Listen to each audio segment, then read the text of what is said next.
Tyranny of Steel. Chapters 285 to 305. Chapter 285. Advancing into southern Egypt.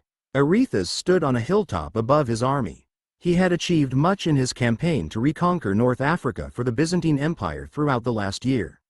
With the overwhelming support the empire's forces had received from Austria in the form of material aid, the Byzantine soldiers were now a significant force, armed in the era of pike shot. The falconet cannons proved exceptionally effective against the enemy fortifications. However, it took longer to bring down a castle wall with the 1-pound cannonballs compared to the 12-pound explosive shells that Berengar utilized. If repeatedly fired at a concentrated area, it was still enough to bring down a wall far quicker than the traditional methods available. With the northernmost regions of Egypt and Libya captured from the Mamluk Sultanate, Arethusa had taken a defensive stance while waiting for reinforcements from the empire. The reason for this was simple: he wanted more men by his side as he pushed into the fertile lands of the Nile and conquered the remainder of Egypt. Egypt was once the breadbasket of the Roman Empire. Because of this, it was a strategic location, and whoever controlled it was sure to see significant prosperity. Arethusa was ordered not to return to Constantinople until all of Egypt and Libya had been reclaimed. Today was the day his reinforcements had arrived, clad in mirror-pattern armor, and armed with pikes and firearms. They presented a significant threat to the Mamluk Sultanate, who had failed to counter the new tactics devised by Berengar and given to the empire. Arethusa had achieved endless victories against his enemies in Egypt. He was confident that with the arrival of thousands of new soldiers, he could push into the rest of Egypt and seize it in its entirety within the following year. He was currently observing his armies beginning to march south. In total, there were 25,000 men in his army. This was the largest army that the Byzantines had fielded in the last 20 years, and there was only one man to thank for this: Duke Berengar von Kufstein. Without his support, these troops would be nothing more than peasant levies with little to no armor, and at best, spears in their hands. However, thanks to Berengar's material aid and military advisors, the Byzantine army had rapidly expanded into a professional force, armed with weapons and armor second only to the Grand Austrian army. Though Arethusa knew the rising debt that the empire had owed to the man in question, it was to a startling degree and was beginning to weigh on his conscience. Though they could afford to repay it with the recapture of Egypt and Libya, it would undoubtedly cost them a large chunk of their spoils.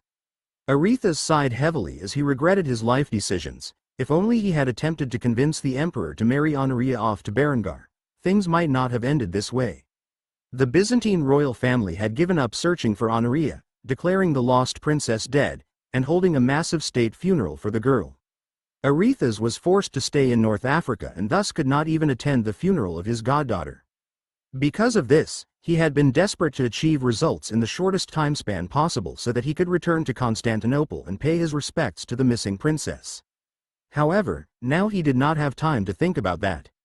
Instead, he climbed onto his mount and rode off towards his army, whose presence was growing distant as they marched into the sands of Egypt. Before long, Arethusa caught up with his soldiers, who had marched for some time. After doing so, he spoke with his officers. However, shortly after that, a rider came forth and reported the situation ahead. "The Mamluks have blocked the way ahead. We must prepare for battle." With this, Arethusa sighed before nodding his head. As such, he began to give out orders for the Byzantine forces to prepare their ranks. By now, the Byzantine soldiers, for the most part, were veterans, and the recruits were merged into the ranks of the veteran soldiers so that they would have the proper support they needed to be effective in combat. After forming their lines, the Byzantines began to advance into the fray while in formation. The army marched for a few more miles before the Byzantine forces came across the armies of the Mamluk Sultanate.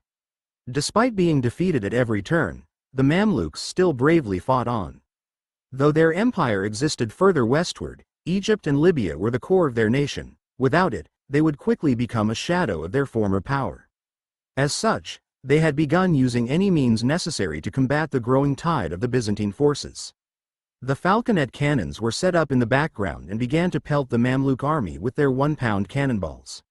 Though they were non-explosive, the fact that these solid metal balls rained down upon them and tore their way through the Mamluk torsos caused a great deal of panic and confusion among the ranks of the Mamluk army. Under the cover of cannon fire and without fear in their eyes, the Byzantine soldiers moved forward until they could see the whites in their enemies' eyes.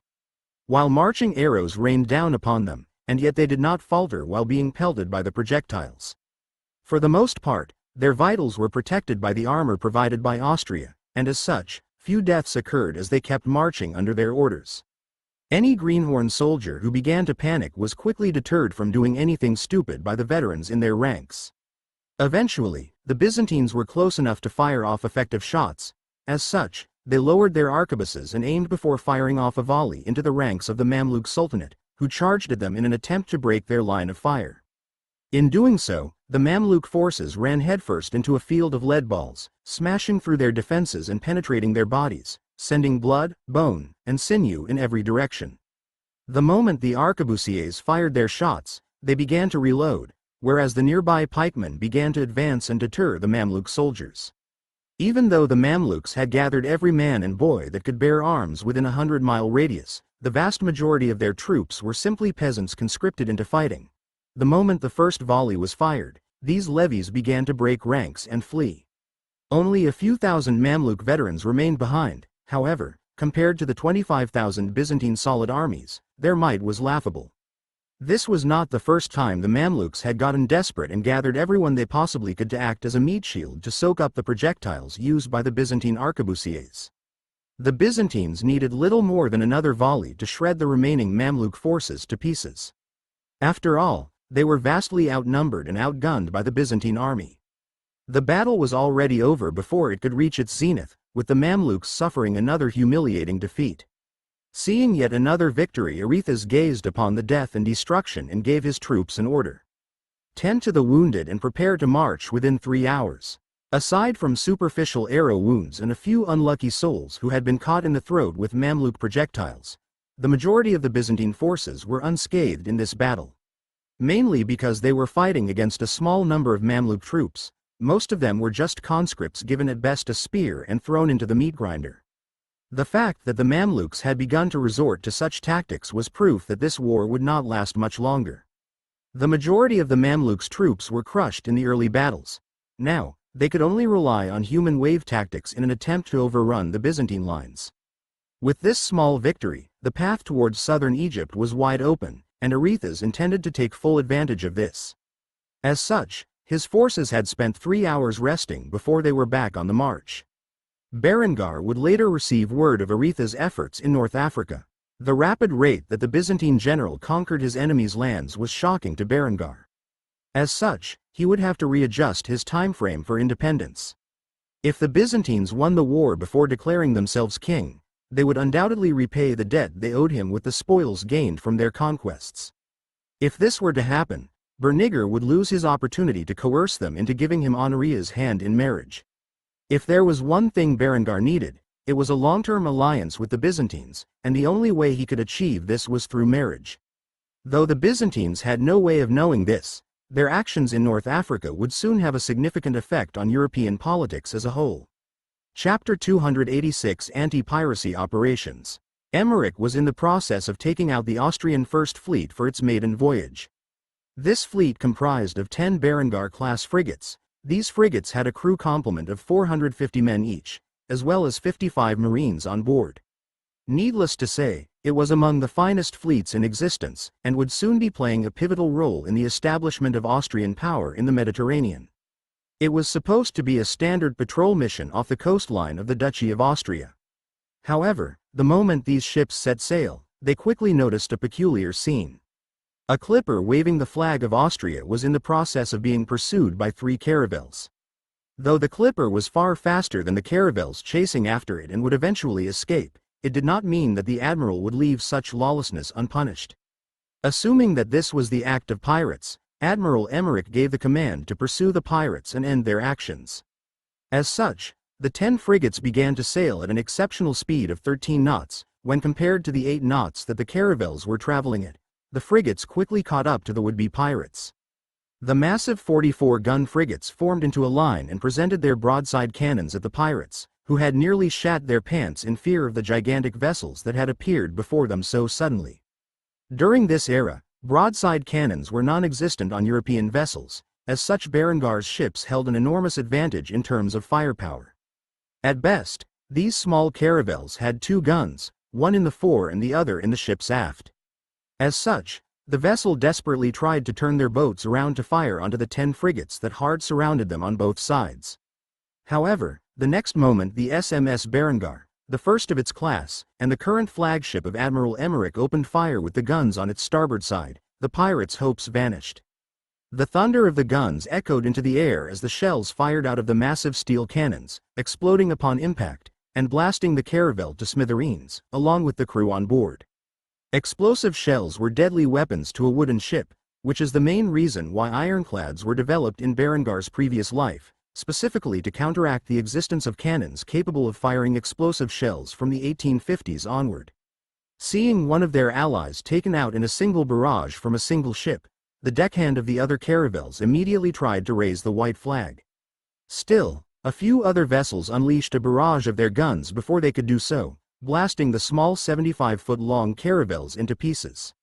Whatever was on board these pirates' ships were either blown apart or sunk to the depths of the Adriatic Sea. Little did Emmerich know that the Venetian Republic secretly hired these pirates to harass Berengar's shipping. However, they had achieved virtually no success. The clippers were too fast for the caravels to compete. A caravel was capable of at most 8 knots of speed, whereas the clippers' top rate maxed out over 22 knots. There was simply no way for the vessels of the era to catch Berengar's merchant ships. While Emmerich continued his patrol, a nearby Venetian vessel and its crew that had observed the display of prowess by the 10 frigates were stunned into silence. The captain on board the vessel watching the swift destruction of the pirates was at a loss for words. Cold sweat poured from the man's brow as he thought back to the near-instant destruction the Austrian vessels had caused to the small pirate fleet. It was only after several minutes did someone finally voice a thought on the matter. It was one of the officers under the captain's command. "Captain, what do we do about this?" The captain had an urge to strip off his uniform and jump into the Adriatic Sea. Knowing that the Doge wanted to go to war against such terrifying power and that the Austrians were pumping out ships like this every week stripped away any semblance of bravery the man thought he had. Within a year, the Austrians would potentially have hundreds of these vessels. Hell, even if they only managed to create 50 of those damned things, the Venetian navy would be in for a world of hurt. Not only was there a significant speed advantage that the frigates held, but the firepower on a single one of the Austrian ships was more than enough to take on a fleet of their own. As such, the captain swallowed his saliva and took a deep breath in an attempt to calm himself down before responding to the officer's question. "Set a course for Venice. We must alert the Admiralty of this news as soon as possible." With that said, the Venetian naval vessel immediately changed course and began to head back to Venice. When they finally arrived, the head admiral was already in the middle of a conversation with a doge, rather than wait around for the head of state and the foremost admiral to finish their discussion. The captain decided to risk his position and barged into the door after arguing with the secretary. The moment the captain entered the room, the doge and admiral glared at him with fury. The Venetian head of state immediately began to chastise the captain. "What do you think you are doing barging into the middle of my office? Who permitted you to do such a thing?" However, the captain could not care less about proper etiquette at this moment and instantly began to inform the two men of the terrifying sight he had witnessed. "Your Serenity, Admiral, I apologize for the intrusion, but I have urgent news from the Adriatic Sea that you must be aware of. It has to do with the pirates we have hired to attack Austrian shipping." The doge began to curse under his breath as he heard this. "Useless fucking pirates. What the hell am I paying them for? Go on, spit it out." Not willing to waste a second, the captain immediately reported what he and his crew had witnessed and the overwhelming destructive power of a single frigate used by the Austrian navy. After a lengthy discussion, the captain was dismissed, leaving the head admiral and the doge with grim expressions as they stood in silence by themselves. They had a hard time believing the captain's reports and had even questioned the man's sanity as he told the horrific tale of the pirates' untimely demise. Ultimately, the doge posed a question to the admiral. "Do you think he was telling the truth?" The admiral scratched his chin for a bit before sighing. "I believe that he believes that he was telling the truth." The doge looked at the admiral with a questioning gaze as he heard this and asked for clarification. "Meaning?" After careful consideration, the admiral laid out what he believed to be a more likely scenario. "What the captain says is too unrealistic. Even with the alleged industrial prowess of Austria, to make 10 ships, each armed with dozens of cannons, that is capable of firing projectiles that explode upon impact is unlikely.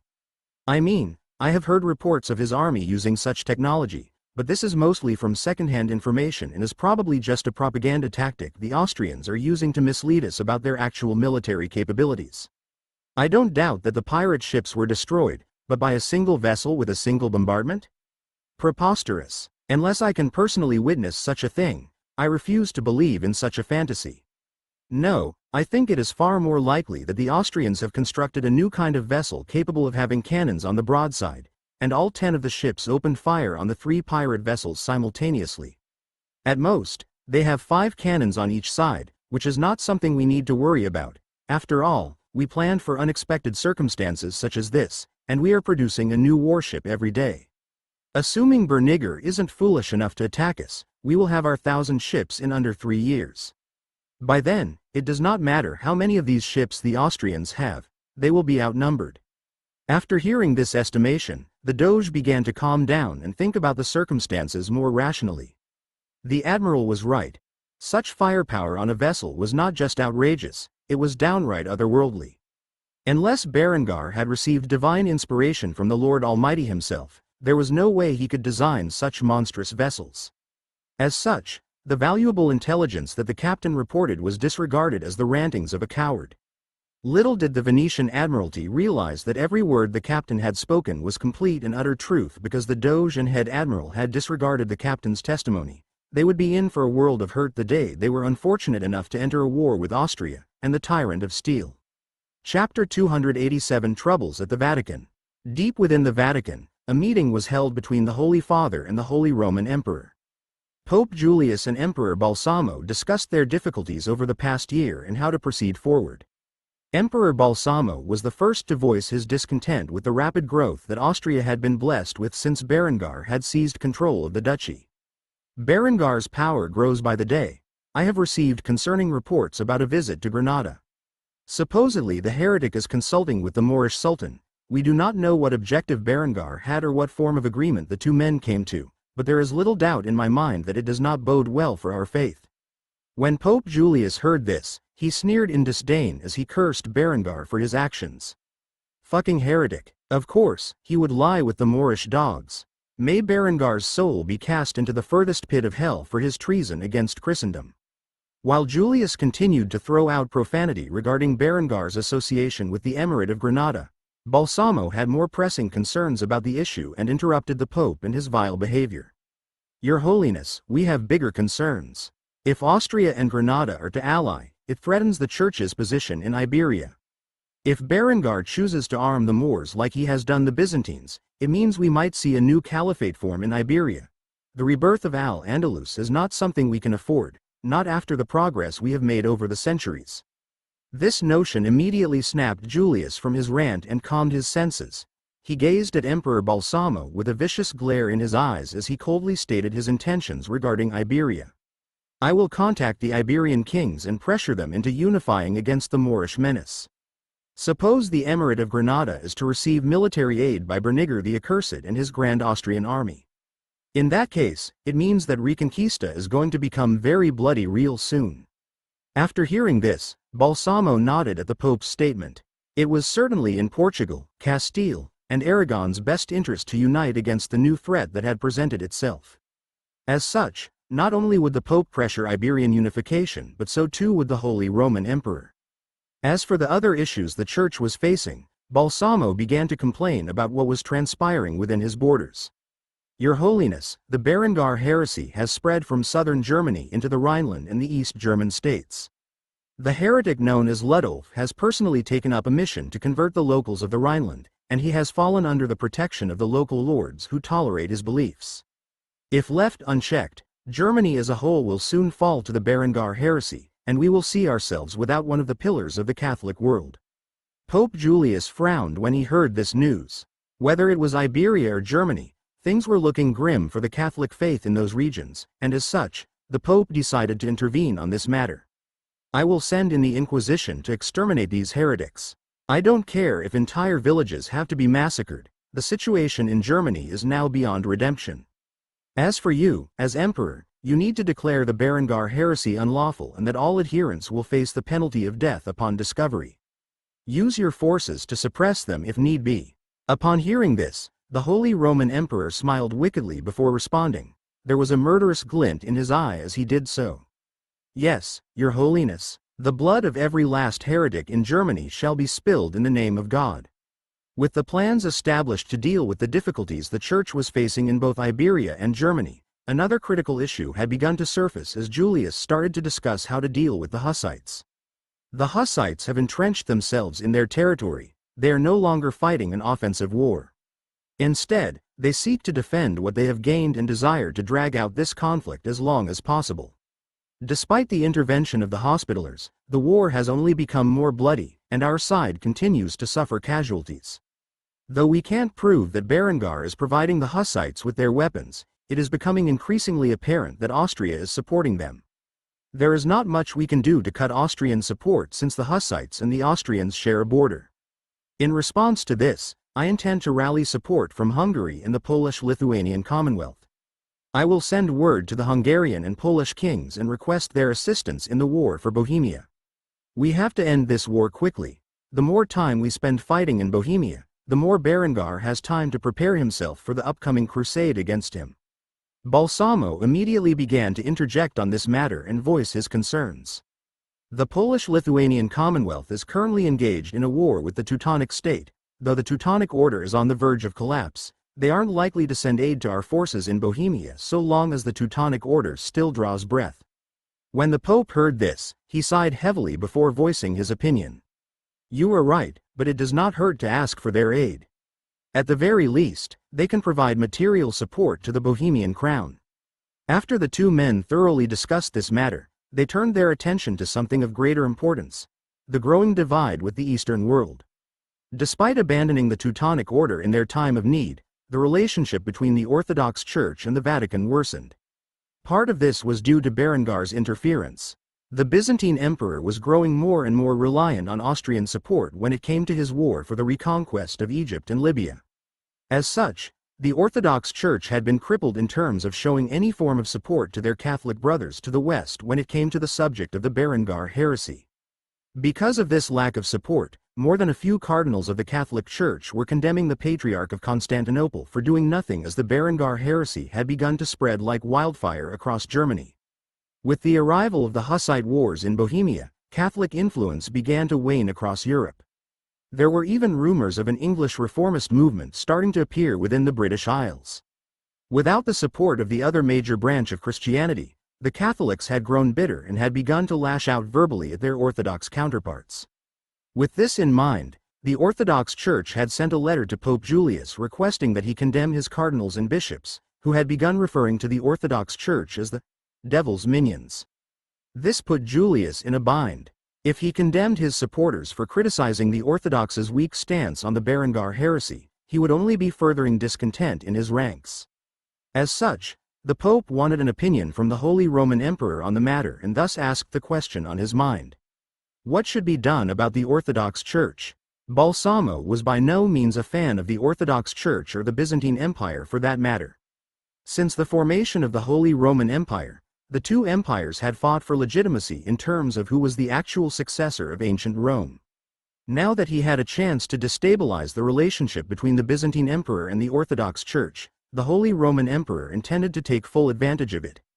As such, a cruel smirk appeared on the corners of his lips as he offered his advice to deal with the situation. The Patriarch of Constantinople is a coward who bows to the Byzantine Emperor, and the Emperor is a man already influenced by Berengar's wicked ways. You should never condemn the faithful for pointing out that our Eastern brothers are tainted. There is only one reasonable response to the current predicament. You must force the Patriarch of Constantinople to condemn the Byzantine Emperor for aiding and abetting a condemned heretic. Inform them that they are committing a grave sin by sitting by and allowing the Byzantine royal family to associate themselves with the devil's personal representative on this earth. If they refuse to do so, condemn the Patriarch as a heretic as well. After hearing this, the Pope thought about Balsamo's words for some time before he ultimately agreed with them. Very well, I will pressure the Patriarch of Constantinople to denounce the Byzantine Emperor for his crimes. If they refuse to do so, I will not hold back my discontent. Berengar's strength relies on his trade with the East. If the Byzantines continue engaging in such heresy, they must be condemned. With this said, The relations between the Catholic and Orthodox churches were about to take a turn for the worse, all because of Berengar's influence. Despite sticking together for centuries longer than in Berengar's previous life, the two pillars of the Christian world were on the edge of a full-scale schism. After all was said and done, the Vatican had come up with several ways to counteract Berengar's activities in Europe. It would not be long before more proxy wars between the Catholic Church, Berengar began to appear. The Hussite Wars were just the beginning. Chapter 288 Reforming the Granadan Army.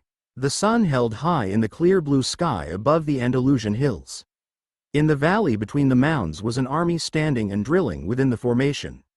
These were the men of the Granadan Royal Army, and excited expressions were on their faces as they donned their new attire and wielded their most recent acquisition. Like the Byzantine army, the Granadan army was now equipped with mirror-pattern armor, arquebus firearms, and pikes. If anything, the Granadan forces with their newest armor began to resemble the Ottoman forces from the 16th century of Berengar's previous life. Within the ranks of the Granadan troops were a series of officers dressed in the black and gold attire afforded to the Grand Army of Austria. These men were instructing the Granadan troops on the knowledge and tactics of how to wield their new weapons with efficiency. Standing on the hilltop above, under the protection of an awning, stood Sultan Hassan al-Fadl and Viscount Arnulf von Thiercy. Since Berengar's rise to the position of Duke, Arnulf, Berengar's other most capable general, had been rewarded with the position of the Viscount of Trent. With Berengar overseeing the Duchy of Austria, the loyal nobleman and general of Berengar's Grand Army had been sent to supervise the training of the Granadan Royal Army. While entertaining his guest, Hassan poured himself a glass of the fortified wine that he had purchased in bulk from Berengar's wineries.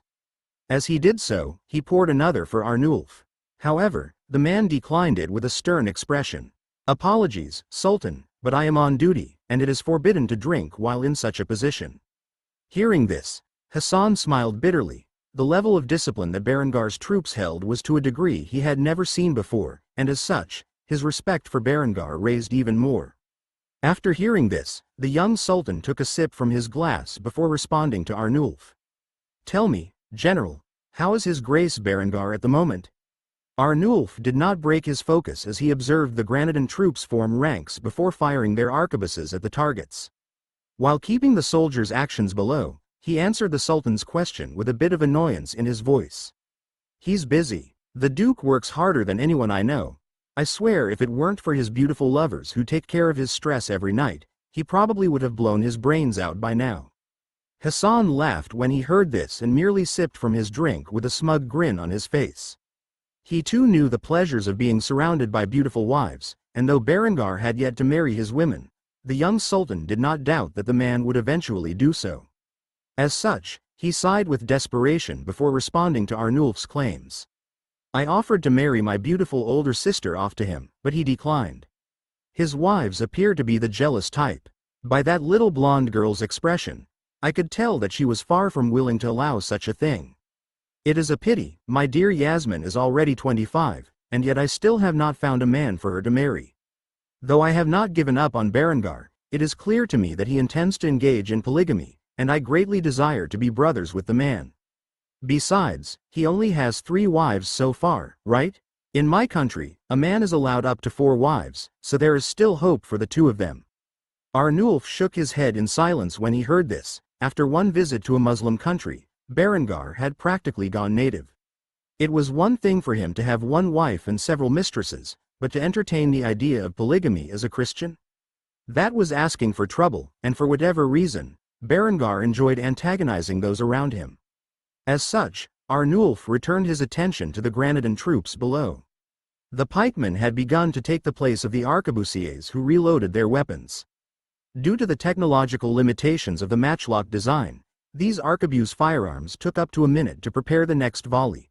Compared to the Austrian flintlocks with quick loading tubes, the difference in reload speed was quite vast. In Berengar's previous life, it took weeks to train pikemen and arquebusiers. However, Berengar had a higher standard than the early modern armies. As such, he taught his troops for much longer. As for his allies, Berengar expected the same discipline level. As such, he had his officers train them according to his standards. It would not be long before the Granadans could field a much larger and well-trained force than their enemies nearby.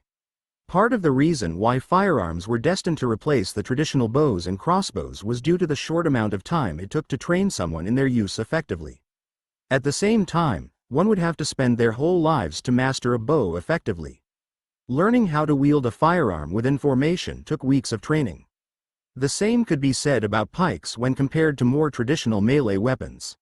Even though the arquebus had limited range compared to Austria's rifled muskets, or even the bows of the era, the number of arquebusiers that could be trained in a short period greatly outnumbered the alternative. With this in mind, Arnulf watched the Granadans undergo their training and could witness the results within a short time frame. After just a few weeks, they were beginning to resemble a proper army, at least in accordance with the stringent standards of Austria. As for Hassan, he was greatly impressed by the weapons wielded by his troops and now understood why Berengar was able to rise to power so rapidly. These weapons were revolutionary and could undoubtedly change the tides of war. With Berengar's support, the rise of a new Al-Andalus was highly likely, and Hassan had grand ambitions for the Iberian Peninsula.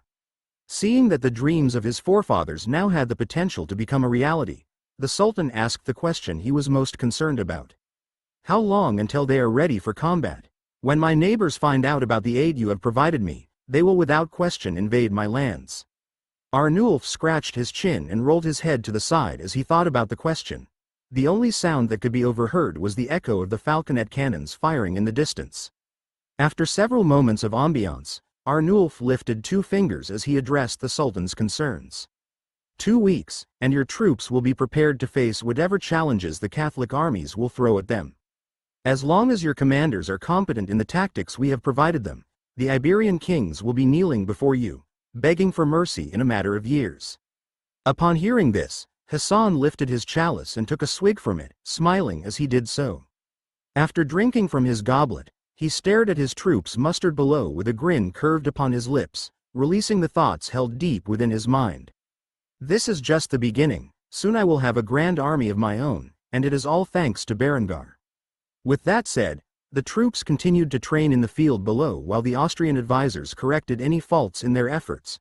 When the new wave of Reconquista found itself at Granada's gates, they would be more than prepared to handle such a frightful event.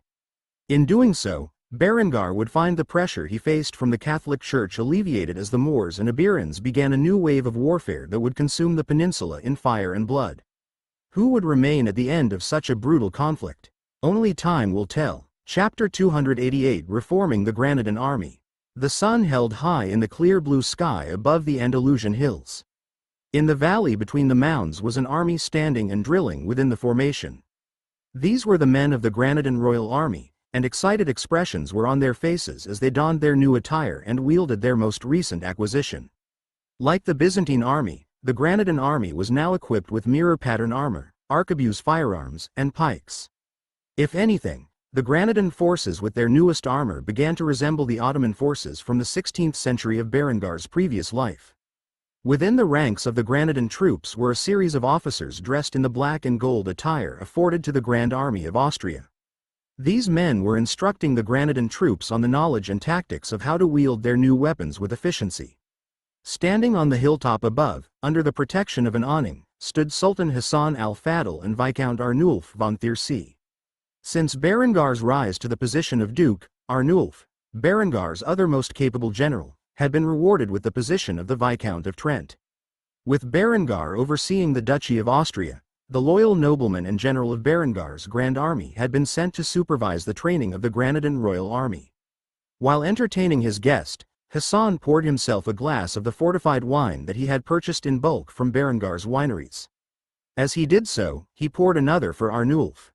However, the man declined it with a stern expression. "Apologies, Sultan, but I am on duty, and it is forbidden to drink while in such a position." Hearing this, Hassan smiled bitterly. The level of discipline that Berengar's troops held was to a degree he had never seen before, and as such, his respect for Berengar raised even more. After hearing this, the young Sultan took a sip from his glass before responding to Arnulf. "Tell me, General, how is His Grace Berengar at the moment?" Arnulf did not break his focus as he observed the Granadan troops form ranks before firing their arquebuses at the targets. While keeping the soldiers' actions below, he answered the Sultan's question with a bit of annoyance in his voice. "He's busy. The Duke works harder than anyone I know. I swear if it weren't for his beautiful lovers who take care of his stress every night, he probably would have blown his brains out by now." Hassan laughed when he heard this and merely sipped from his drink with a smug grin on his face. He too knew the pleasures of being surrounded by beautiful wives, and though Berengar had yet to marry his women, the young sultan did not doubt that the man would eventually do so. As such, he sighed with desperation before responding to Arnulf's claims. "I offered to marry my beautiful older sister off to him, but he declined. His wives appear to be the jealous type. By that little blonde girl's expression, I could tell that she was far from willing to allow such a thing. It is a pity, my dear Yasmin is already 25, and yet I still have not found a man for her to marry. Though I have not given up on Berengar, it is clear to me that he intends to engage in polygamy, and I greatly desire to be brothers with the man. Besides, he only has 3 wives so far, right? In my country, a man is allowed up to 4 wives, so there is still hope for the 2 of them." Arnulf shook his head in silence when he heard this. After one visit to a Muslim country, Berengar had practically gone native. It was one thing for him to have 1 wife and several mistresses, but to entertain the idea of polygamy as a Christian? That was asking for trouble, and for whatever reason, Berengar enjoyed antagonizing those around him. As such, Arnulf returned his attention to the Granadan troops below. The pikemen had begun to take the place of the arquebusiers who reloaded their weapons. Due to the technological limitations of the matchlock design, these arquebus firearms took up to a minute to prepare the next volley. Compared to the Austrian flintlocks with quick loading tubes, the difference in reload speed was quite vast. In Berengar's previous life, it took weeks to train pikemen and arquebusiers. However, Berengar had a higher standard than the early modern armies. As such, he taught his troops for much longer. As for his allies, Berengar expected the same discipline level. As such, he had his officers train them according to his standards. It would not be long before the Granadans could field a much larger and well-trained force than their enemies nearby. Part of the reason why firearms were destined to replace the traditional bows and crossbows was due to the short amount of time it took to train someone in their use effectively. At the same time, one would have to spend their whole lives to master a bow effectively. Learning how to wield a firearm within formation took weeks of training. The same could be said about pikes when compared to more traditional melee weapons. Even though the arquebus had limited range compared to Austria's rifled muskets, or even the bows of the era, the number of arquebusiers that could be trained in a short period greatly outnumbered the alternative. With this in mind, Arnulf watched the Granadans undergo their training and could witness the results within a short time frame. After just a few weeks, they were beginning to resemble a proper army, at least in accordance with the stringent standards of Austria. As for Hassan, he was greatly impressed by the weapons wielded by his troops and now understood why Berengar was able to rise to power so rapidly. These weapons were revolutionary and could undoubtedly change the tides of war. With Berengar's support, the rise of a new Al-Andalus was highly likely, and Hassan had grand ambitions for the Iberian Peninsula.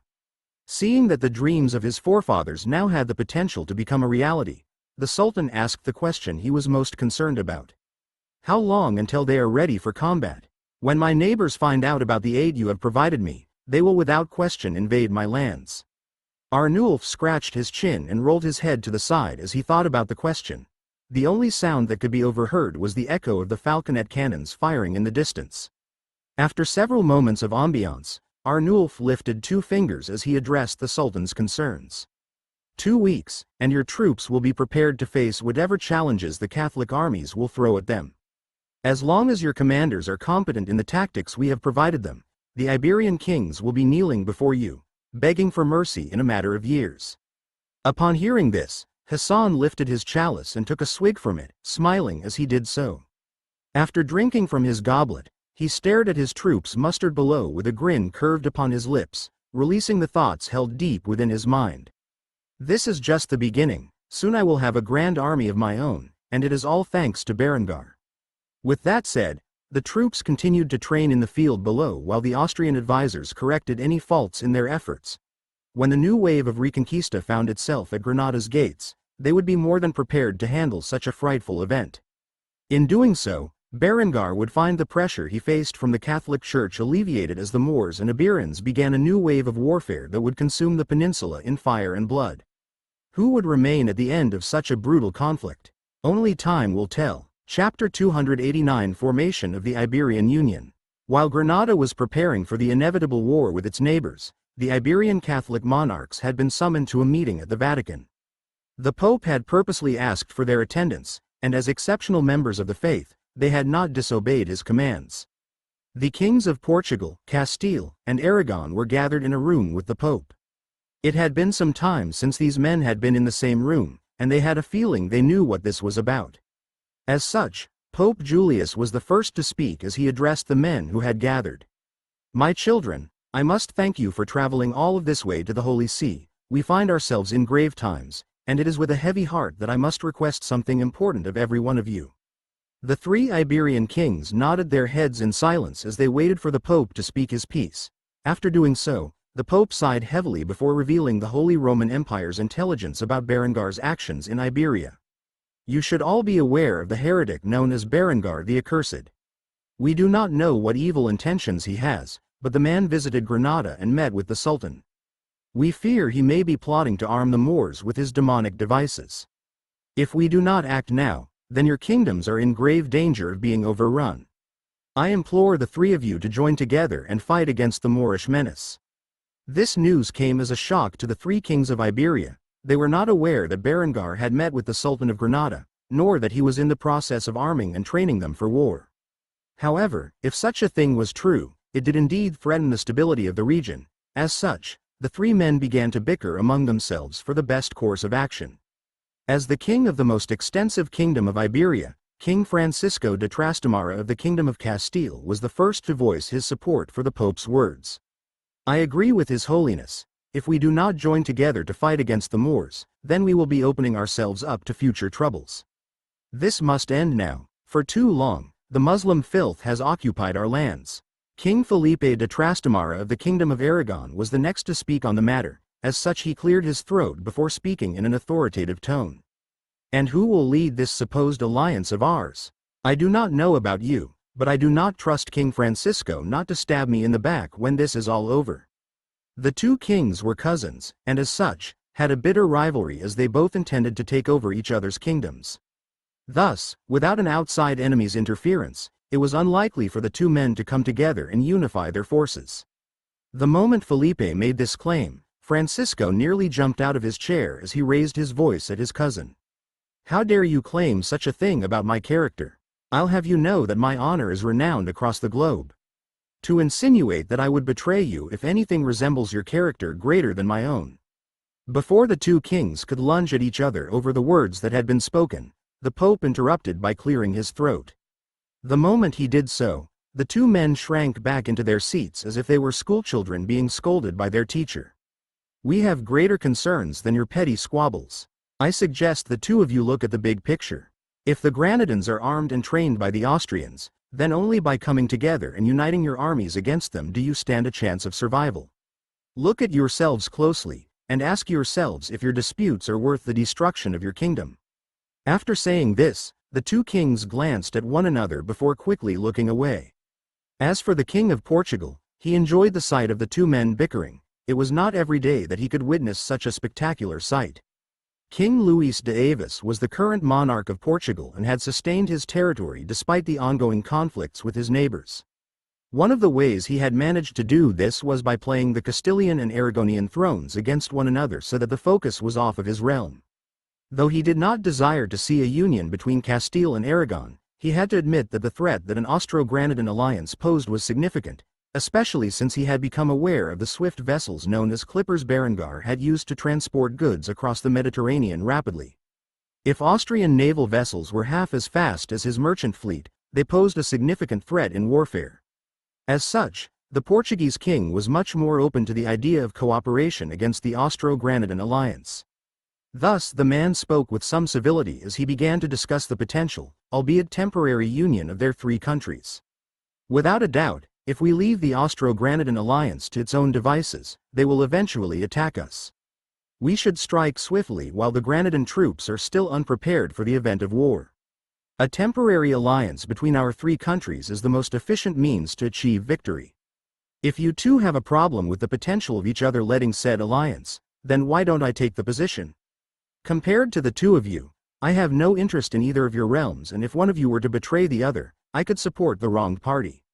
These terms are fair, are they not? Hearing this, the other two monarchs frowned. Though they knew what Louis said was reasonable, they were having troubles coming to terms with such an arrangement. Portugal was an outsider. Though they were Iberian, they had begun to split from the Castilians and Aragonians culturally. However, at the same time, it was because they were an outsider that the Portuguese might be the fittest to lead the alliance of the three countries. As such, Francisco was the first to agree to these terms. Very well, though I want you to know that this alliance is temporary. As soon as the Granadans are defeated, I will immediately withdraw my support. Upon hearing this, Felipe became outraged and immediately threw his support behind the Portuguese, not wanting his cousin to gain the upper hand. I, too, support this alliance under the same terms and conditions as Castile. With that said, the three Iberian kings had come to an arrangement, and Pope Julius smiled amicably at the result. Truthfully, he did not care which of these fools led the alliance, only that it was formed to deal with the Grenadans, and by extension, the Austrians with them. After seeing the results, the Pope declared what would shock the Catholic world when it was released to Europe at large.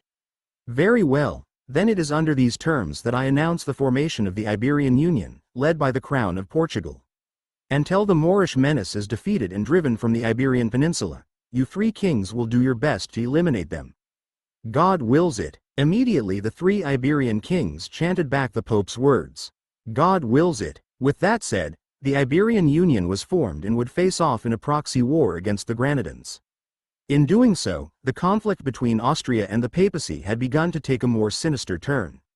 The winner of the fight for Iberia would determine the future of the world in many ways. Chapter 290, Preparing to visit the Kalmar Union. As the war for Iberia began to erupt between Granada and the newly established Iberian Union, Berengar sat back and expanded his naval forces. At the moment, the most critical area he was lacking in was naval power, and as such, he had further focused his efforts in that regard. With the expansion of his naval might, the increase in demand for oak became a reality. As such, Berengar had begun to rely on imports from the Kalmar Union to sustain his growth.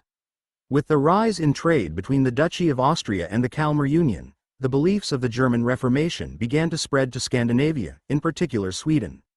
In its own form, a new reformist movement had begun to appear in the region. With it, calls for aid to Austria were made by many reformist noblemen within the kingdom. As such, Berengar, who was sitting on his ducal throne, began to read a letter with the seal of the Scandinavian monarch embossed upon it. The letter expressed interest in reformist views and a willingness to discuss matters of importance between the two leaders. Berengar read the letter with a complicated expression on his face.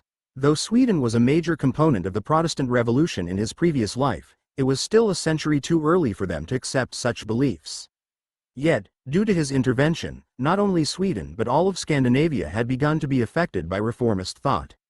Unlike in Germany or Bohemia, the reformist movement appeared to be peaceful in the north. Truthfully, Berengar was in awe over such results, and as such, he was pretty cautious in the way he decided to handle this information. After all, unlike the Byzantine Empire and the Emirate of Granada, one day, if all went as planned, then Berengar would share a border with the Scandinavians, and the idea of the conflicts resulting because of this was not a slim possibility. As such, Berengar began to tap his armrest repeatedly as he thought about how to proceed with this invitation. While doing so, Honoria came into the room and spotted Berengar deep in thought. On her shoulder was her trusty eagle Heraclius who, as usual, gazed at Berengar with a watchful eye. Heraclius was no fool. He knew that Berengar and Honoria were now in a relationship, and because of that, he was exceptionally cautious around the man. The eagle's job was to protect his master, and as such, he refused to allow a playboy like Berengar to break Honoria's heart. Thus, when Honoria approached Berniger with a happy face, the eagle screeched at Berengar with hostility. Upon doing so, Berengar simply stared down the bird with a smile on his face. Ever since he had first bedded the princess, the eagle had become quite aggressive with him. Nevertheless, Berengar did not think much of it and smiled amicably at the girl and her companion as she leapt into his arms and greeted him. Berengar, what are you doing here sitting on your throne by your lonesome? Upon hearing this, Berniger sighed and handed the letter over to Honoria, allowing her to see the invitation in his hands. After she read through the contents of the letter, a shocked expression formed on her lips. The fact that a monarch of a powerful region like the Kalmar Union had invited him to stay in its capital and discuss matters of religion and trade was a big step forward. As such, she was delighted to see that Berengar was finally making friends. "I'm impressed. First the Granadans, now the Scandinavians. You are beginning to make some allies." Upon hearing this, Berengar nodded his head and sighed before expressing the thoughts on his mind. "So, do you want to sail with me up to Copenhagen?" Upon hearing this, a broad smile formed across Honoria's lips as she grabbed a hold of Berengar and hugged him once more. Of course, after Berengar had missed their trip last year, Honoria fell into a deep depression. Even though they finally became a couple, Berengar had taken Adela with him to his diplomatic visit to Granada shortly after, which had considerably gotten on her nerves. Now that she could finally have some alone time with Berengar, she would not miss the opportunity. As such, she immediately released her hold over Berengar and scurried off while informing him of her intentions. "I'll go pack right away." With that said, the young princess ran off to her room where she would begin to pack for her journey. As she did so, Heraclius's gaze never left Berengar's sight until he exited the room while perched upon Honoria's shoulder. After the two of them disappeared, Berengar chuckled to himself as he began to drink from his skull chalice. While doing so, Lind appeared before him with a scowl on her face. "You're leaving so soon? Didn't you visit Granada a few months ago?" In response, Berengar raised from his seat and grabbed a hold of his woman before dragging her into his embrace. As he did so, he fondled large breasts and her plump bottom while kissing her passionately in the process. Lind was incredibly excited by these actions and began to flush with embarrassment. Seeing this, Berengar grabbed a hold of her hand and led her over to his throne, where he sat down and positioned his lover on top of him. Lind looked around the room nervously, fearing being caught in the act, but as she did so, Berengar grabbed a hold of her chin and redirected her gaze into his deep sapphire eyes before speaking his mind. "I will only be gone for a few weeks, and I need you to look after the kids. When I get back, I promise I won't leave your side for at least a week. You can have me all to yourself." Upon hearing this, Lind began to lick her lover's fingers as she moved the flaps of her dress aside and positioned herself above Berengar's crotch. She was so excited that she no longer cared if she was seen, and as such, she allowed Berengar to enter inside of her. As Lind began to make love to her man upon his throne, she moaned in pleasure while grasping a hold of Berengar's large hand. After a few moments, she expressed her thoughts to the young Duke of Austria. However, all she could get out between her moans were two words. "Swear it." Berengar began to chuckle as he reversed their positions before answering the young woman's request while staring into her beautiful sky-blue eyes. "I swear to God that what I say is true when I return from Scandinavia. You can have me all to yourself for as much as you can handle." After saying this, the couple enjoyed themselves for some time. Luckily for Lind, nobody had decided to intrude upon their shameless actions, and before long, Berengar was ready to depart with Honoria by his side. After saying goodbye to his lover and his children, Berengar, Honoria, and Heraclius departed for Denmark to meet with the king of the Kalmar Union.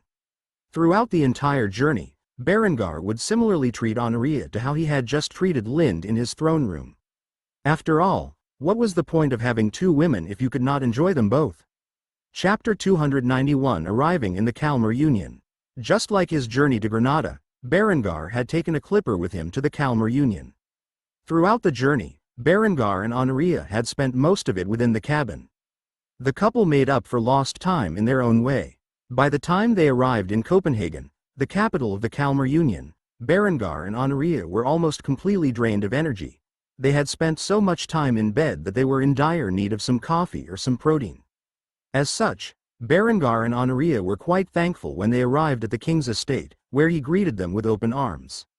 Berengar was initially cautious about such a meeting. Still, despite his worries, the king genuinely seemed to embrace the idea of reformation, or at the very least tolerate it within his kingdom. The Kalmar king was a man in his late 30s with a long flowing golden beard and matching hair. His eyes were a pastel blue, and he had quite a large gut. This man was a glutton, as he weighed more than a man his size should. Nevertheless, the man known as King Ulvar quickly greeted Berengar with a pleasant smile on his face. "Duke Berengar of Austria, your reputation precedes you. Welcome to my humble abode. I look forward to speaking with you over the coming days." Seeing the white-haired beauty standing next to Berengar, who was dressed in a mint green gown with golden embroidery, and a fur coat draped over it, the king's eyes instantly widened. This young woman was among the most beautiful women he had ever seen, and as such, he greatly desired her. However, the moment he gazed at her with lustful intent, Heraclius, who was perched upon her shoulder, screeched at him with hostility. Thus the king was startled. Upon seeing this, Berengar chuckled slightly before giving the king of Scandinavia a fair warning. "I wouldn't get any ideas if I were you. That bird is overprotective of the Lady Valeria." As usual, Berengar used Honoria's disguise as a cover. Since he was bringing her along as his +1, he had decided to use one of the girl's aliases. Of course, Honoria now had two aliases. One was an ordinary orphan and a privateer who was known as Valeria Zonera, and the other was the Lady Valeria Maladia, which was a more enhanced version of her initial alias. Until Berniger could marry the girl as his third wife, he had to be careful about her real identity. Since he was bringing her along with him on his journey to the Kalmar Union, he had to develop a new noble identity for her. As such, he and the princess spent some time on their journey overhauling her alias. Luckily, Scandinavia was so far away from the Byzantine Empire that there was no way to confirm her identity quickly. Thus the king instantly began to greet the woman known as Lady Valeria. "Apologies if I offended your pet, my lady, it won't happen again." To this, Berengar struggled to contain himself from snickering. As such, he grabbed a hold of Honoria's waist and dragged her into his embrace. "The Lady Valeria is my lover, so I would advise you not to get any unhealthy thoughts about her." The intent was clear. Berengar was making a stance immediately to avoid any necessary drama. Of course, the king of the Kalmar Union noticed this and immediately backed off. He had no desire to pick a fight with Austria, especially over a woman. Thus he let go of his thoughts regarding Honoria and helped Berengar and his host move into his castle. It was now close to wintertime, and it was dreadfully cold in Denmark. Thus Berengar and his subordinates were appropriately dressed in fine furs. After getting settled into the same room, Honoria and Berengar prepared themselves for the feast that was about to transpire. As such, they approached the dining hall where a large group of people was sitting. Catholics, reformists, and noblemen all gathered in the dining hall to greet Berengar. Upon seeing this, Berengar was quite entertained by the idea of Catholics and reformists sitting at the same table sharing bread while the rest of the Christian world was at war over their minor differences. When Berengar sat down at the table next to Honoria, they all began to say grace. After that was finished, they dug into their meal, where the head of the local reformist church began to speak to Berengar as if he were a legendary figure. "Your Grace, I must profess that I am a huge fan of your work. Spreading the gospel to all of the people of Germany was a bold move, and I admire your bravery." As for the Catholics, they had rather sour expressions. Under the decree of the king of the Kalmar Union, all Christian faiths were tolerated. The king may be a glutton, but he had seen what was happening in Germany and Bohemia and dreaded the idea of such a thing happening within his own realm. Because of this, he had enacted law of religious tolerance and enforced peace between the burgeoning reformist faction and the Catholic Church within Scandinavia. Thus the Catholics were in a difficult position at the table, as they could not openly make a move against the man known as Berengar, the Accursed. Upon hearing this, Berniger nodded towards the reformist and addressed his concerns. "I believe it is essential for the average person to read the Word of God and understand it within its entirety.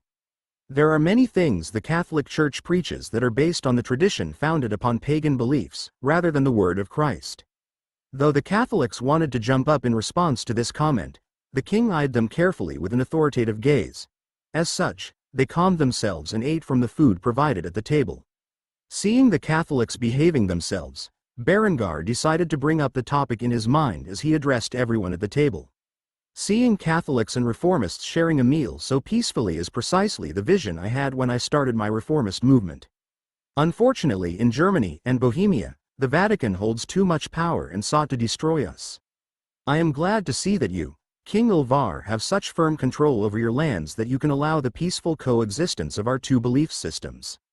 On the one hand, this was a compliment to King Ulvar and the Kalmar Union. On the other hand, it was an insult to the Catholics, implying that they hold too much power over the laws of man and that secular rule was more important. Nevertheless, both King Ulvar and his reformist members of his court were happy to hear Berengar's compliment, and as such, King Ulvar began to speak to Berengar. "You honor me, O mighty Duke of Austria. I have heard of your exploits. In the taverns, they sing songs about you as if you were some ancient folk hero. The man who commands thunder. That is what some of the bards are referring to you as." Berengar chuckled at this remark before responding. "I claim no such thing. I simply command thousands of men with thousands of guns, and their echo merely resembles thunder." After hearing this, King Ulvar began to laugh, so much so that he began to choke on the food he was eating. The moment he did so, the people in the room began to panic. Before long, the man was keeled over, trying his hardest to breathe. Luckily Berengar was in the room and immediately sprang to action, where he got behind the man and used the Heimlich maneuver he had learned during his duration in the army in his previous life. After a few attempts, the king spat out the chunk of meat lodged in his throat and gasped for air. It took the king a few moments to realize what had happened. After doing so, he got up from his feet and patted Berengar on the back. "I owe you my life." To this, Berengar merely shrugged his hand off and replied calmly, "It was nothing. I know you would have done the same." Despite knowing for a fact that Ulvar was incapable of doing such a thing, Berengar's humble attitude in the act of heroism left a favorable impression on the Scandinavian nobility who had gathered at the table. With that said, King Ulvar returned to his seat, where he began to make a toast before drinking from his chalice. To a lasting friendship with Austria.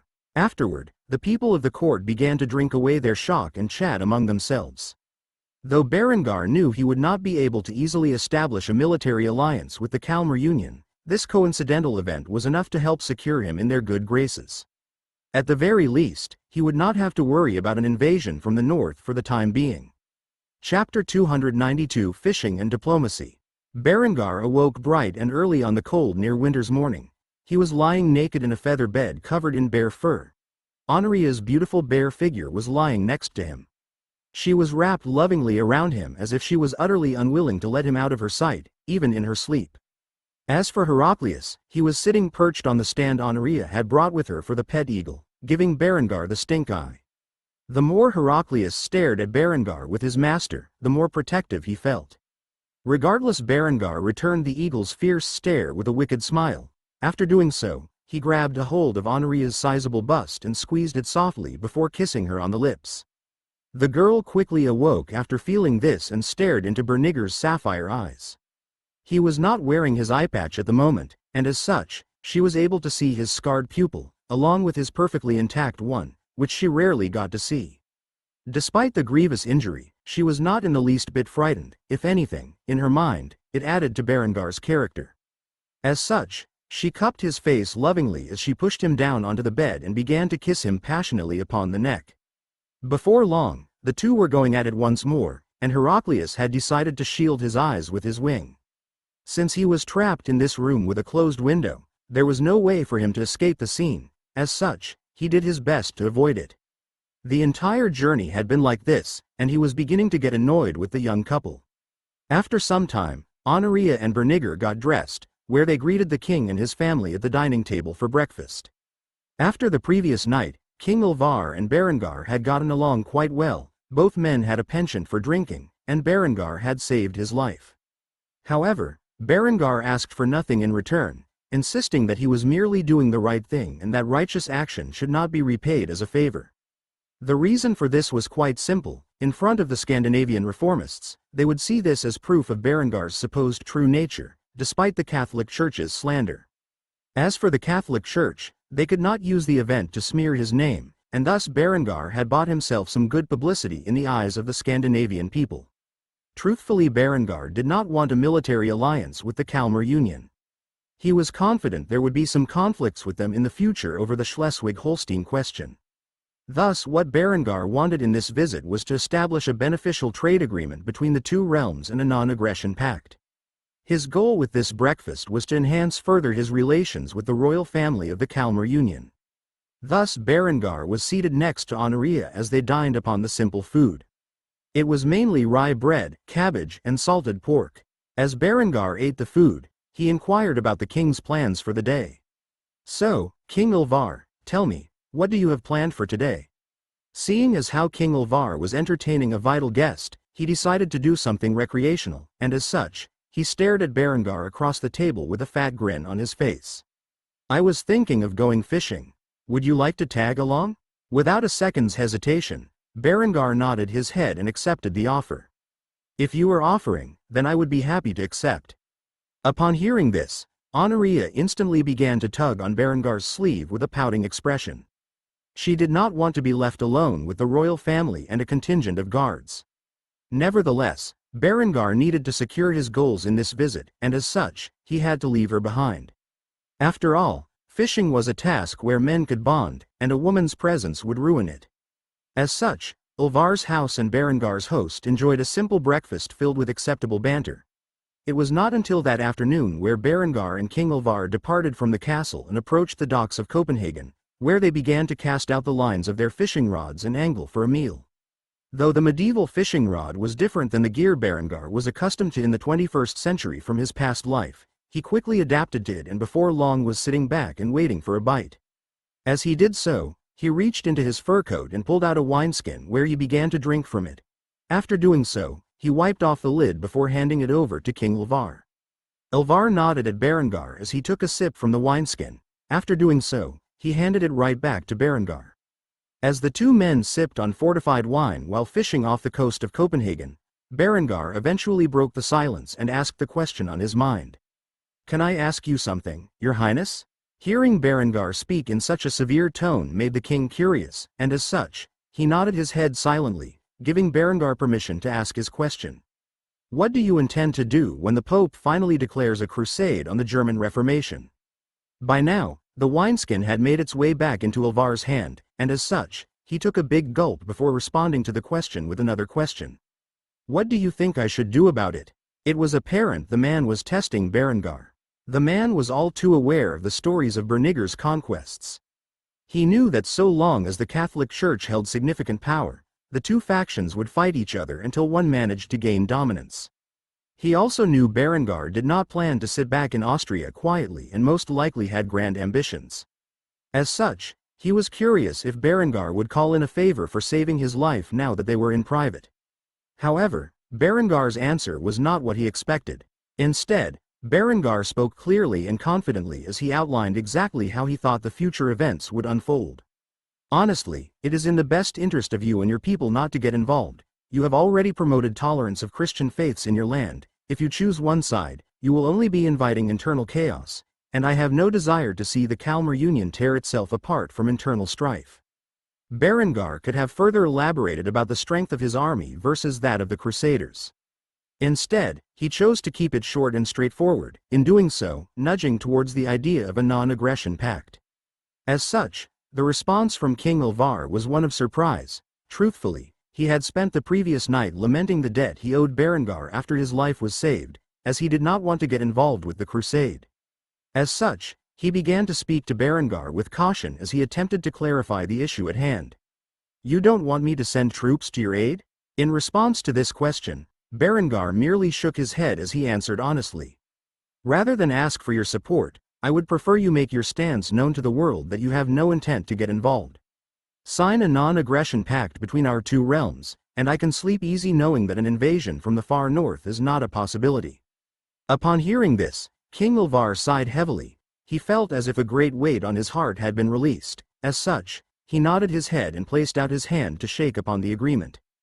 "Deal." With that said, the two men shook hands, agreeing not to attack each other in the near future. Shortly after that, Berengar's line began to bob, and he immediately began angling for the fish. After a brief struggle, Berengar was able to reel it in. The two men smiled as they gazed upon the size of the fish that Berengar had caught. It was a North Sea cod, and its size was about 100 pounds and was close to 5 feet in size. Upon seeing this, Alvar was amazed.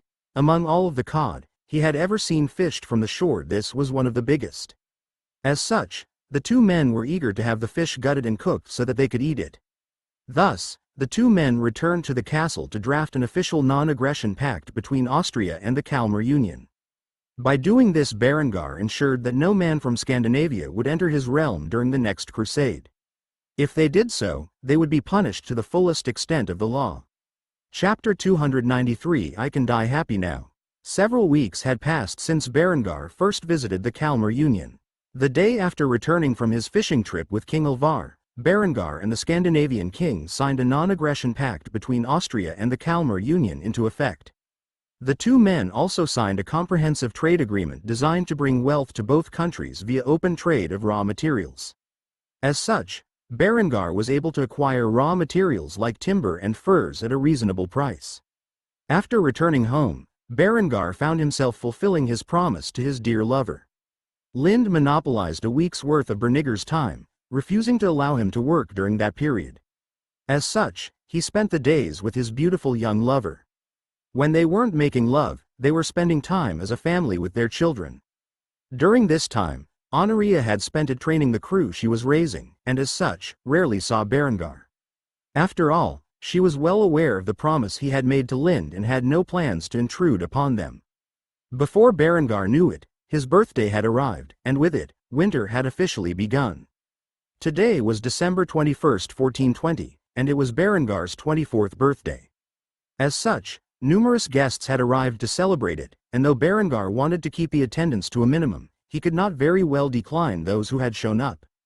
To Berengar, a birthday was just any other day, and he had never really cared for it. After all, he had spent the overwhelming majority of his birthdays in his past life alone and thus felt uncomfortable having so many people over celebrating what to him was just an average day. After being surrounded by various guests for some time, Berengar finally managed to escape their grasp as he went to his balcony, where he began to smoke some hemp. Berengar had long since cultivated the material for the textile industry, but now and then, when his nerves were in a wreck, he would smoke some hemp. Unlike cannabis, hemp flower contained a shallow content of THC, and as such, he did not get high. However, it did have a large amount of CBD, and thus it aided with relaxation. As long as there was no tobacco for him to smoke, hemp was pretty much the best way for him to calm his nerves. Eventually, his smoking session came to a halt when Adela appeared behind Berengar and wrapped her hands over his eyes. The moment she did, she asked the question on her mind with a pretty smile on her face. Guess who? The moment Berengar heard this, a smile appeared on his face as he put out the hemp cigarette. He then grabbed a hold of Adela's dainty hands before answering her question. Adela, I know it's you. Because Berengar had not played along with the young woman's games, she immediately let go of him and began to pout.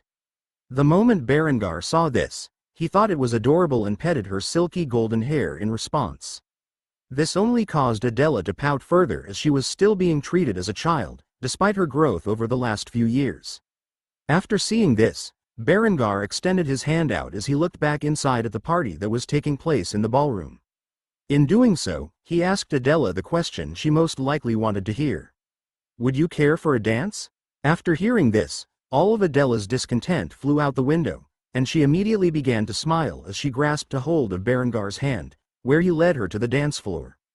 Though it had been a while since they had last danced, Berengar did not forget the movements and began to waltz with his fiancée as the crowd of guests watched. As usual, Berengar had stolen the show with his graceful appearance and a beautiful girl by his side, and thus all eyes had drawn themselves to him and his young fiancée. As for Lind and Honoria, they watched with enviable expressions. The two women hatched a plan in their minds at the same time and began to communicate with one another in secret. The moment Berengar had finished his dance with Adela, both Lind and Honoria approached him. Despite his exhaustion from the event, Berengar could see the keen interest in their eyes and reached out his hand towards Lind, where he began to dance with her for some time. The guests gazed upon Berengar and his lover with complicated expressions. Berengar's affair with Lind was well known to the Austrian nobility at this point. After all, he had 2 children with the girl, and despite this scandal, there were few brave enough to rebuke it openly. However, what truly shocked them was that after Berengar had danced with both Adela and Lind, he took Honoria's hand and waltzed with her as well. Few people outside of Kufstein knew of Berengar's newest acquisition, and as such, they were pretty surprised to see that Berengar had potentially taken another lover. After all, the way the two looked at each other was as passionate as the others. As such, a new rumor would begin to spread as the nobility of Austria attempted to inquire about the identity of the young white-haired woman who was by Berengar's side. Eventually, the dancing ended, and Berengar opened his presents. it was primarily lavish gifts that Berengar had no use for. Nevertheless, he thanked every one of the guests who provided them before moving on to the cake. Soon the celebration came to an end, and the guests who had visited Kufstein had departed from the castle, their goal being to spend the night in the lodgings provided for them within Kufstein city. Adela and her family stayed behind and were granted access to the castle. After spending some time drinking with Marquis Otto, who Berengar had promoted from a count to his current position after rising to power, Berengar returned to his quarters where a surprise present was waiting for him. Upon entering his bedchambers, he noticed two beautiful young women dressed in a nearly matching pair of translucent silk negligées. Linda's exceptionally curvy body showed through the sky blue material, revealing her perky pink nipples beneath them. As for Honoria, she was dressed in the same garment but in the color of mint green to match her own eyes. Unlike Lind, who was quite amorous by nature, Honoria was blushing profusely as she held onto Linda's hand for encouragement. The two had arranged that their gift for Berengar would be something special, and as such, they decided to present themselves for his enjoyment on his birthday night. The moment Berengar saw the two gorgeous girls dressed in such enticing attire, all of his exhaustion accumulated throughout the day vanished from his body, and he shut the door behind him. As he approached the bed, Lind took the lead and was the first to speak as she got up and began to disrobe Berengar. "Master, this is your gift for tonight. Please make use of your slave however you see fit." Honoria struggled to speak the lustful thoughts she had prepared in her head to entice Berengar. After she approached Berengar to help Lind disrobe him, the young duke grabbed a hold of her plump bottom and squeezed it, which caused her to lose her thought process. After a few seconds, she calmed herself, despite her flushed appearance, and spoke her mind. "Daddy, show me your love. Lind and I are prepared to satisfy you in whatever way you desire tonight." Berengar struggled to contain his growing lust, and after he was fully undressed, pushed the two girls on the bed and pounced on them like a tiger in heat. He would spend the entire night making love to his two women. It was only after the dawn had risen and the three of them were covered in sweat, among other bodily fluids, that they fell asleep in each other's arms. As Berengar began to pass out, one final thought appeared on his mind. "I can die happy now." He had no way of knowing it, but this event had strengthened the bonds between the three of them. Eventually, such a scene would become routine for Berengar and his lovers. At the moment, he was thoroughly enjoying his peaceful life. However, peace never lasted for long, and soon enough, Austria would be thrust into another war. Chapter 294 Assembling a Crew 2. Since Berengar's birthday, a total of 3 months had passed, and it was now the early months of 1421. Throughout these past few months, Honoria had worked on assembling a crew from the wayward women of not only Austria but the nearby regions as well. Germans, Italians, Moors, and Serbs had gathered among the ranks of her privateer crew and trained efficiently in the art of sailing. At the moment, Berengar was standing before Honoria, who was dressed in her privateer captain's attire. He was the only free man allowed on board the 20-gun sloop of war which Honoria had named the Honoria's Revenge, after herself. Though few knew her actual identity, and as such, it was presumed to be named after the missing Byzantine princess. Berengar had brought a few weapons crates with him on board, where he then opened them to reveal the contents hidden within. When the women around him gazed at the weapons, they were not surprised.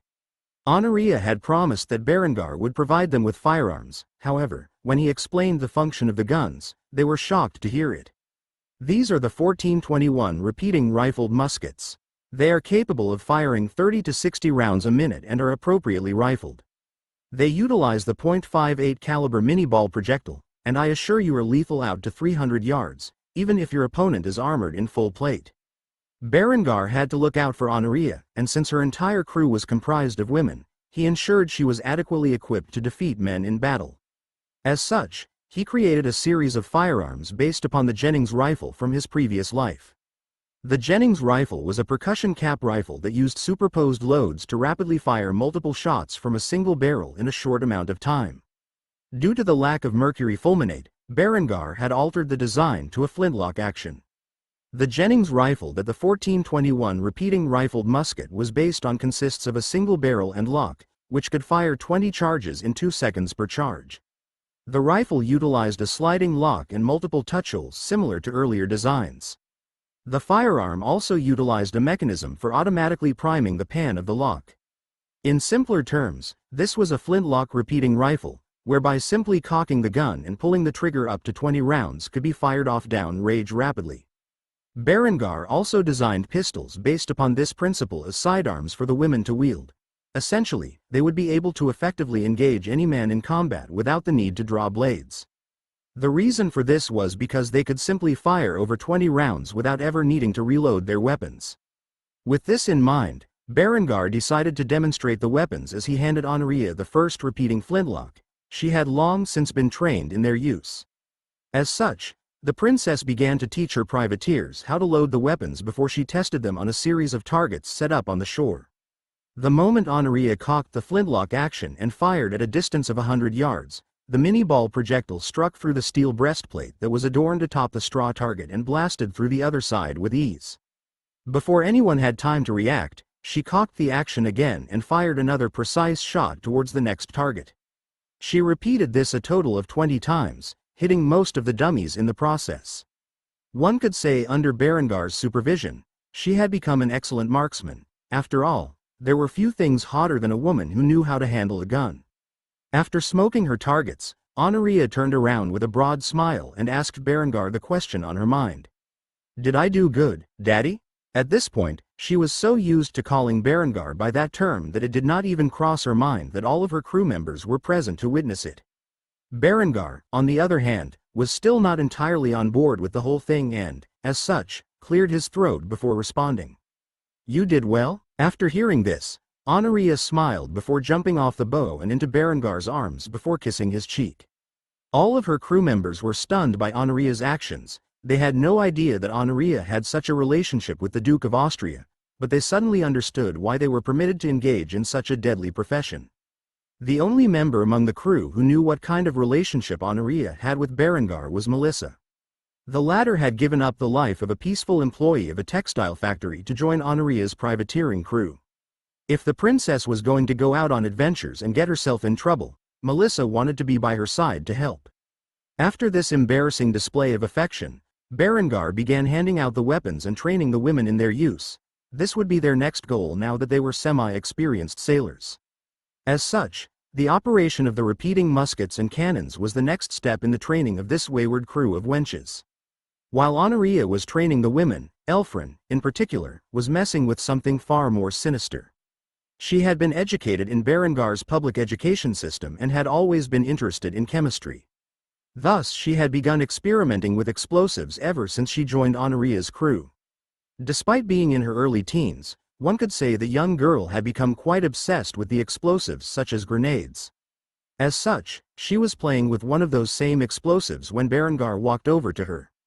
After doing so, she looked up at him with a murderous glint in her eyes, which Berengar found to be quite odd. However, the girl's following words explained her reasoning perfectly. "Go away, womanizer." In Elfrun's eyes, there was little difference between Berengar and the lower nobleman who tried to purchase her. They were both the same, lecherous men who abused their wealth and power to get what they wanted. As such, she had no interest in talking to Berengar. Upon hearing this, Berengar chuckled and nodded his head before walking away. The only thing he said to the girl before departing were the words, "You're not wrong." Afterward, he left the girl who was playing with grenades to her own devices.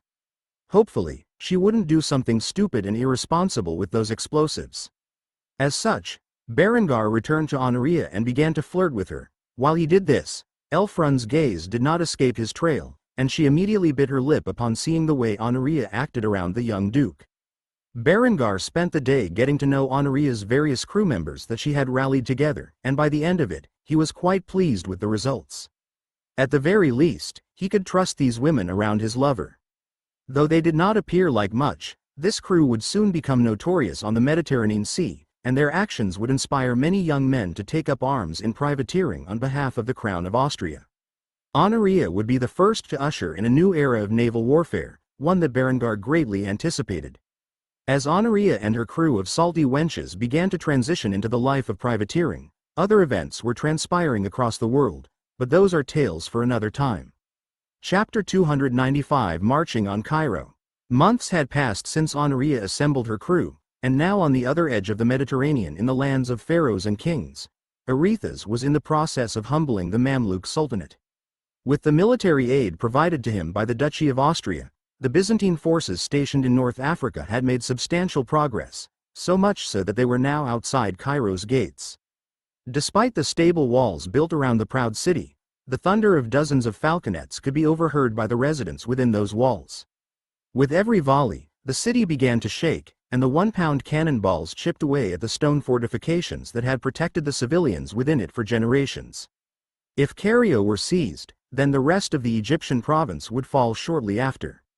The Mamluks' last bastion in the easternmost region of the Mediterranean was on the verge of collapse. As such, its defenders desperately fired arrows down upon the Byzantine troops.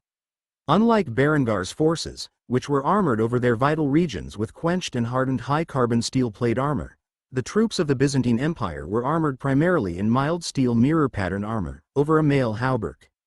Because of this, there were still some significant gaps in their protection. Thus, the arrows and bolts fired by the Mamluk archers were capable of finding their way through those gaps and, as a result, significantly injured the Byzantine soldiers, if not outright killing them. Currently, Arethes was standing at the rear of the siege camp that had been set up, watching his artillerymen fire the falconet cannons, while his arquebusiers resisted the enemy's fire. Those brave Byzantine soldiers unleashed their destructive volleys upon the enemy defenders while being pelted with arrows and bolts. As the Byzantine arquebusiers fired upon the defenders, their projectiles made their way up onto the ramparts. Those Mamluks unfortunate to be hit by the volley found their armor shredded and their lives lost. Blood splattered across the battlefield as the number of deaths began to skyrocket. After several hours of heated conflict, the bombardments ceased, and the soldiers of both sides returned to their quarters. For the Byzantines, they had set up a standard medieval siege camp outside the city's gates. Inside this camp, Arethes chastised his artillery officers. Due to the cast iron material that these guns were made of, they could not sustain a continuous bombardment, unlike the high-carbon steel that Berengar had fashioned his cannons from. They needed time to cool down, or else they would risk a rupture in the bore. Thus, the siege had been progressing slower than he initially wanted it to. Who was to take the blame for such a thing? Naturally, it fell to the artillery officers. How come those walls are still standing? It has been nearly a week since we have begun our bombardment, and yet, to my surprise, we are still standing out here in the desert with our thumbs up our asses. Bring down those walls, or else. The artillery officers looked at one another with confused expressions. They did not dare reveal that Decentius, who was the second prince of the empire, and Arethes' right-hand man, had ordered them to sustain a bombardment long enough to draw the defenders' attention. The reason for this was shrouded in conspiracy, and Arethes was unaware of it. As such, he continued to chastise the artillery officers. I swear if that wall is not brought down by tomorrow morning, your heads will be. During mid-sentence, Arethes cut his words short as the ground had begun to quake, and with it, an eruption had occurred. This was no simple earthquake. Soon, the fortifications around the city of Cairo began to crumble. Walls and watchtowers began to fall to the ground as the very foundation they were built upon blasted itself apart. It was as if hell itself had decided to sprout from within the cities. The screams of the defending soldiers and the citizens within echoed in the air as a giant explosive blast filled the air. Arethes watched this horrific sight in shock as he gazed upon the destruction wrought upon the city of Cairo. Before long, he could overhear Prince Decentius, who was his second in command, and Godson cheering in the distance as he screamed at the top of his lungs. For the empire, with his chant, all of the soldiers in the Byzantine camp began to cheer with him. As Arethes looked around the battlefield and the destruction that was wrought upon it, there was little time before the Byzantines rallied behind Decentius and charged into the ruins of the city. With the prince leading the charge, the Byzantines rushed past the broken walls and began to stick their pikes in the flesh of any man unfortunate enough to be still breathing after such a catastrophic event. Blood began to fill the streets of Cairo as the Byzantine soldiers claimed the lives of every soul within its gates. No man, woman, or child was spared the slaughter that Decentius had ordered. Such a thing had never occurred under Arethes' watch, and as such, the brave strategos instantly tried to stop the senseless murder. However, before the man could do so, he found himself beset on all sides by his soldiers, who had lowered their pikes in his direction. These men had been under his care for years, and yet now they were preventing him from stopping Decentius's merciless butchering of the city. Arethusa, the great strategos of Ionia and commander of the emperor's armies in North Africa, had no way of knowing that Prince Decentius had gone behind his back and had ordered a tunnel to be built beneath the city where it was filled with explosive casks along its foundation. When this task was finally completed, one of the explosive barrels was lit aflame and before long exploded, resulting in a chain reaction that tore the city to pieces. Why did Decentius do this? It was because he wanted the glory of conquering the last vestige of Mamluk power in Egypt for himself. After having failed to locate the runaway princess's whereabouts, Decentius had been mired in disgrace and shunned by his father. He knew that the only way to redeem himself was to claim a great military victory on his own. With this action, Cairo had fallen, and the prestige that came with it entered the young prince's grasp. By doing so, Decentius had made a name for himself as the conqueror of Egypt and would likely convince many of his father's supporters to aid him in his war for succession against his elder brother. Arethusa was held at bay for some time until not a single living Mamluk was present within the city. Only after all life had been snuffed out of existence did Decentius appear before the pike wall that had surrounded the mighty strategos. When Arethusa gazed upon his godson, all he could see was malice in the boy's eyes. Arethusa knew not what Decentius's intentions were, as such he decided to interrogate the boy for his treacherous actions. Decentius, this was your plan? Do you realize what you have done? The Mamluks will never forgive the blood you have shed this day. As Decentius heard this, his expression became downcast as he spoke the words that weighed on his heart. I will mourn your loss, Arethusa. You were like a father to me. If it were not for that bitch Honoria and her antics, I would not have to resort to this. Forgive me, my friend. With that said, Decentius grabbed a hold of a nearby pike and thrust it through the neck of the strategos of Ionia, where Arethusa began to choke on his blood. As he did so, Decentius retrieved the weapon and held onto Arethusa, gazing into his eyes as the man's soul slowly departed from this world. Not once did Arethusa ever expect that he would be betrayed by the young man he thought of as his son. In the end, the mighty strategos of Ionia, who was supposed to reconquer North Africa, with the weapons Berengar had provided him. The man who was supposed to use his friendship with Berengar to create an alliance between Austria and Byzantium was reported to have died in battle during the early days of the war. The conquest of Egypt and Libya would be known to history as a feat achieved by Decentius Palaiologos. What effect these events would have on the relations between the Duchy of Austria and the Byzantine Emperor would remain to be seen. One thing was certain. If Honoria were ever to become aware of the betrayal that her brother had done unto the late strategos of Ionia, she would stop at nothing to have his head. Chapter 296 Invasion of Mercia. Months had gone by since the conflict in Iberia had reignited. At the moment, Hassan was at the head of his army, backed by Arnulf and his other officers who acted in an advisory capacity to the Granadan forces. In front of their army of 15,000 men was an army of 20,000 Iberians. This army was just one of the many units at the disposal of Granada's enemies. As for the troops at Hassan's command, this was the maximum amount of soldiers he could field at the moment. Hassan had boldly taken an offensive stance in this conflict after months of defending his borders. As such, he was attacking a region owned by Castile known as Mercia. This region was on the borders of his emirate and once belonged to the Moors. Due to centuries of reconquista, the Moors had been continuously pushed back from the land they had conquered in Iberia to the point that now the emirate of Granada was all that remained. Before Berengar endorsed the Sultan, it appeared as if the Moors would be pushed out of the region entirely. Yet now, with the military aid that had been given to them, they were able to hold their ground for the time being. As such, Hassan had taken advantage of the situation to press into Mercia. With General Arnulf nearby, Hassan felt the need to ask the Austrian the question on his mind. What do you think of our chances? To this, Arnulf scratched his chin before responding. If your army fulfills their duty to the standards we have trained them in, I'd say there's at least a 60% chance of victory. This figure did not make Hassan very hopeful, however, it was best not to dwell on such things. As such, he sighed heavily before giving his officers their orders. Prepare the cannons to fire, tell the arquebusiers to load their weapons, and begin their march. The pikemen shall protect their flanks, as for the cavalry form on me. At this point, Hassan unsheathed his ivory and gold-hilted Damascus steel shamshir and raised it into the air as he began to trot forth with his cavalry. The heavily armored Granadan horsemen started their descent from the hilltop above as the falconet cannons began to open fire on the Iberian Union's forces. The 1-pound cannonballs flew at great speed into the ranks of the enemy forces, shattering through their shields and armor and sending those unfortunate enough to get hit by them directly into the afterlife. In response to this, the Catholic knights immediately began their charge at the infantry. However, the pikes were lowered, scaring the horses to run amok. When they got near the massive pike wall, several knights were thrown off their steeds and onto the ground below where the pikes were thrust into them. Some of the knights were unfortunate enough to have gaps in their armor pierced, and as such were wounded, or possibly killed as their blood oozed onto the field below. Others simply got up from the ground and tried to break through the pike wall.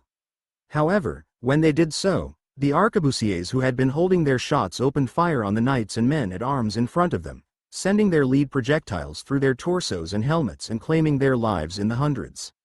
Many of the soldiers missed their shots, and after the volley had been fired, they began to reload their weapons, first by taking off the lit match and holding it to the side, then by opening one of the 12 apostles that hung from their bandolier. These so-called apostles contained the powder and shot necessary to load the arquebus firearms. They then poured the apostles' contents down the barrel before compacting the powder and shot into the barrel with their ramrods. After finishing that step, they had placed the ramrod back in its socket before raising the gun, where they poured some powder from their flask into the pan. After doing so, they put the match back on the lock and cocked it back into action before presenting their arms at the enemy. The entire process took close to a minute for the Granadan troops to complete, and while they had done so, they were being protected by the ranks of pikemen who rushed into the fray and kept the enemy at bay. The battle raged on, and the pikemen withdrew from the front, allowing the arquebusiers to aim their weapons and fire another shot into the mix. With the Catholic knights sorely defeated, the Granadan cavalry struck at the rear of the Iberian formation. Under Hassan's leadership, the cavalry had circled the enemy troops and attacked from the rear, causing chaos and devastation among their ranks. The lances and swords utilized by the Granadan cavalry as they attacked the hostile soldiers pierced through their weak spots and claimed their lives, spilling blood and bile onto the field in the process. As Hassan was riding on horseback, a cannonball whizzed past his head, nearly claiming his life. The moment it did so, the young sultan almost pissed his pants in fear. Nevertheless, he calmed himself and pressed on as his soldiers trampled through the Granadans' ranks. Seeing that the cavalry had now gotten in range of the friendly cannons, Arnful waved a small flag signaling the artillery to cease their attack. As such, they immediately complied with their orders and waited for the battle to resolve itself. Arnulf was smirking as he gazed upon the field. The medieval forces of the Iberian Union were not ready for the era of pike and shot, and the victories that had been achieved up until this point was proof of such a thing. Arnulf had no idea how Berengar had come up with such viable strategies, but he was there when Berniger's armies made use of them during the war with Kitzbühel. It had been a little over 3 years since that minor border war, and yet in that time so much had happened. The young Viscount could hardly believe how far he had come in this time, and it was all thanks to one man, even if that man was a filthy degenerate who used the German Reformation as an excuse to absolve himself of his actions in the public eye. As such, a wry smile appeared on the man's face as he reflected on his past. While he was doing this, the Iberian forces had begun to rout, and thus, Arnulf snapped to attention, waving a flag in the air signaling the Granadan troops to halt. Eventually, the message was spread, and the Granadans ceased their pursuit of the Iberian Union's army. Though this was not a victory that caused significant casualties to the enemies, it had severely weakened their morale and, more importantly, opened up their path to controlling the province. With the battle over, Arnulf rode down with his officers into the field alongside the Granadan troops who had begun to clean up the battlefield, taking anything of value from the fallen Iberian forces and leaving the rest for the crows to feast upon. After arriving in front of Hassan, Arnulf decided to give the man congratulations for his victory. "Your Eminence, Sultan Hassan al-Fadl, I congratulate you for your victory on this day. Let this be a reminder to the Catholic scum who dare to invade your lands that even a wolf that has been backed into a corner still has teeth."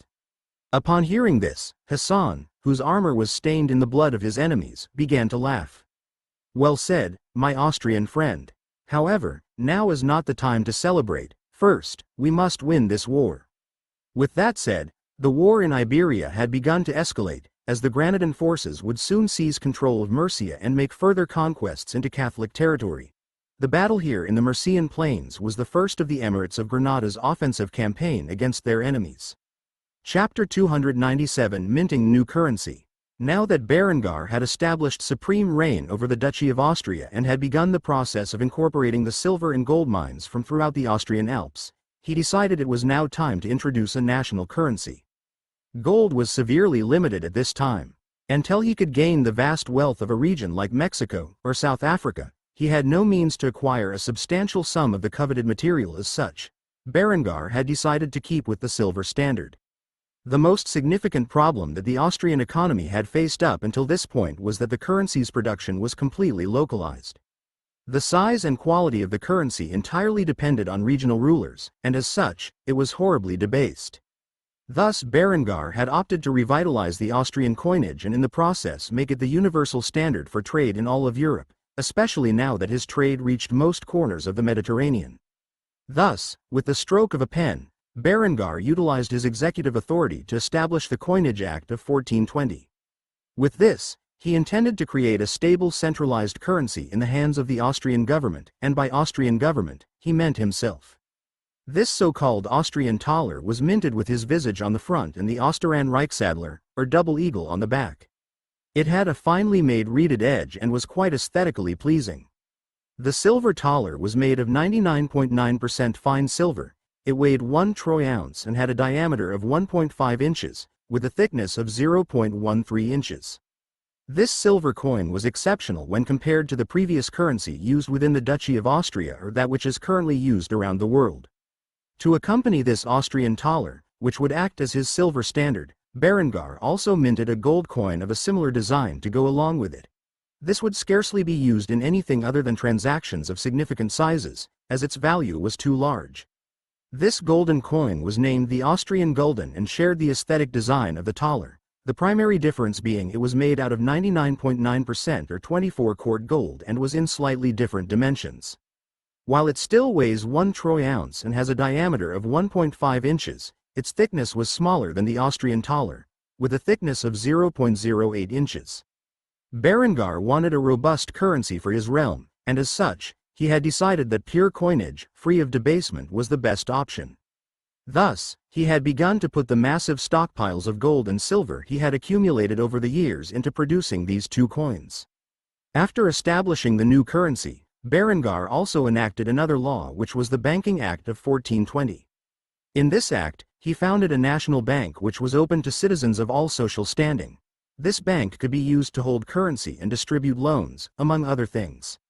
With these two economic reforms being established, Berengar could claim that control of the nation's economy was thoroughly centralized in the hands of his dynasty. As such, a broad smile was on his face as he gazed at the silver and gold coins that were in his hands. While he gazed at the coins that displayed his appearance without the eye injury, he was pretty pleased with the way they had turned out. They did not appear like the poor depictions one could find on most medieval coins and instead looked semi-lifelike, much like a modern coin. The process used to create these coins was quite advanced. Berengar utilized the rolling press machine from his previous life. This device used two cylindrical dies that impressed designs on bullion which rolled between them. Once this bullion was imprinted and rolled, the coins were then punched out from the material with a water-powered hammer. Because of this process, most of the coins were relatively uniform and virtually indistinguishable from one another. The actual presentation of the image on the coins was also exceptionally higher than the old hammer coins that other countries were currently using. While Berengar was admiring the set of coins in front of him, he was utterly unaware that Honoria had slipped into the room. She ever so slightly nudged the door open and slid into the room on her knees, which was below the side of Berengar's desk. As such, she crawled over to Berengar with a wicked smile carved upon her luscious lips. There was only one purpose for so stealthily entering the room, and that was to scare Berengar. The young princess eventually rounded the corner of the desk on Berengar's right side, which was the side of his wounded eye, before silently standing up behind Berengar. When the young duke least expected it, the girl pounced on him with a hug, shocking him in the process. Berengar's first instinct was to smack the girl, however, he ever so slightly managed to refrain from doing. He noticed the culprit was Honoria.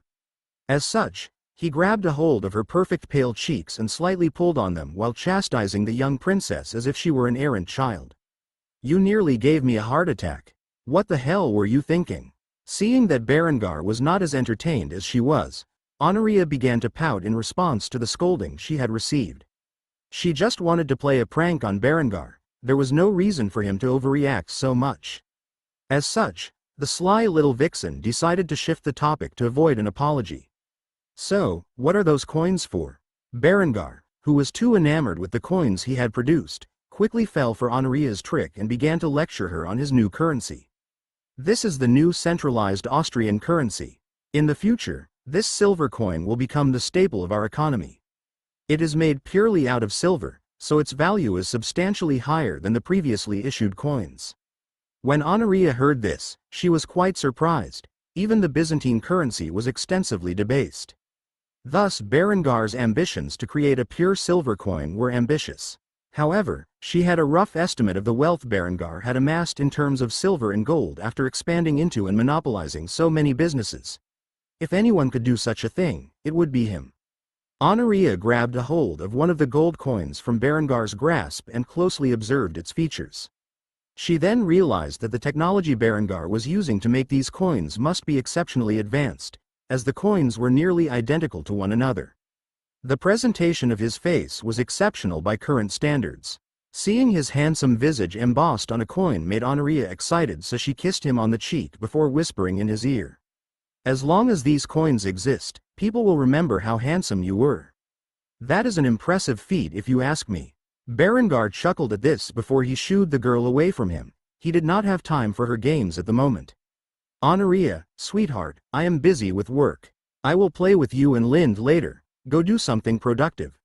With that said, Honoria began to pout once more as Berengar had not taken the bait. However, she eventually said nothing and blew Berengar off. It was his loss if he did not want to fool around. As such, she went out looking for Lind.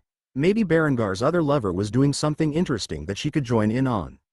Thus, Berengar was left by his lonesome as he finished off the paperwork regarding his economic overhauls.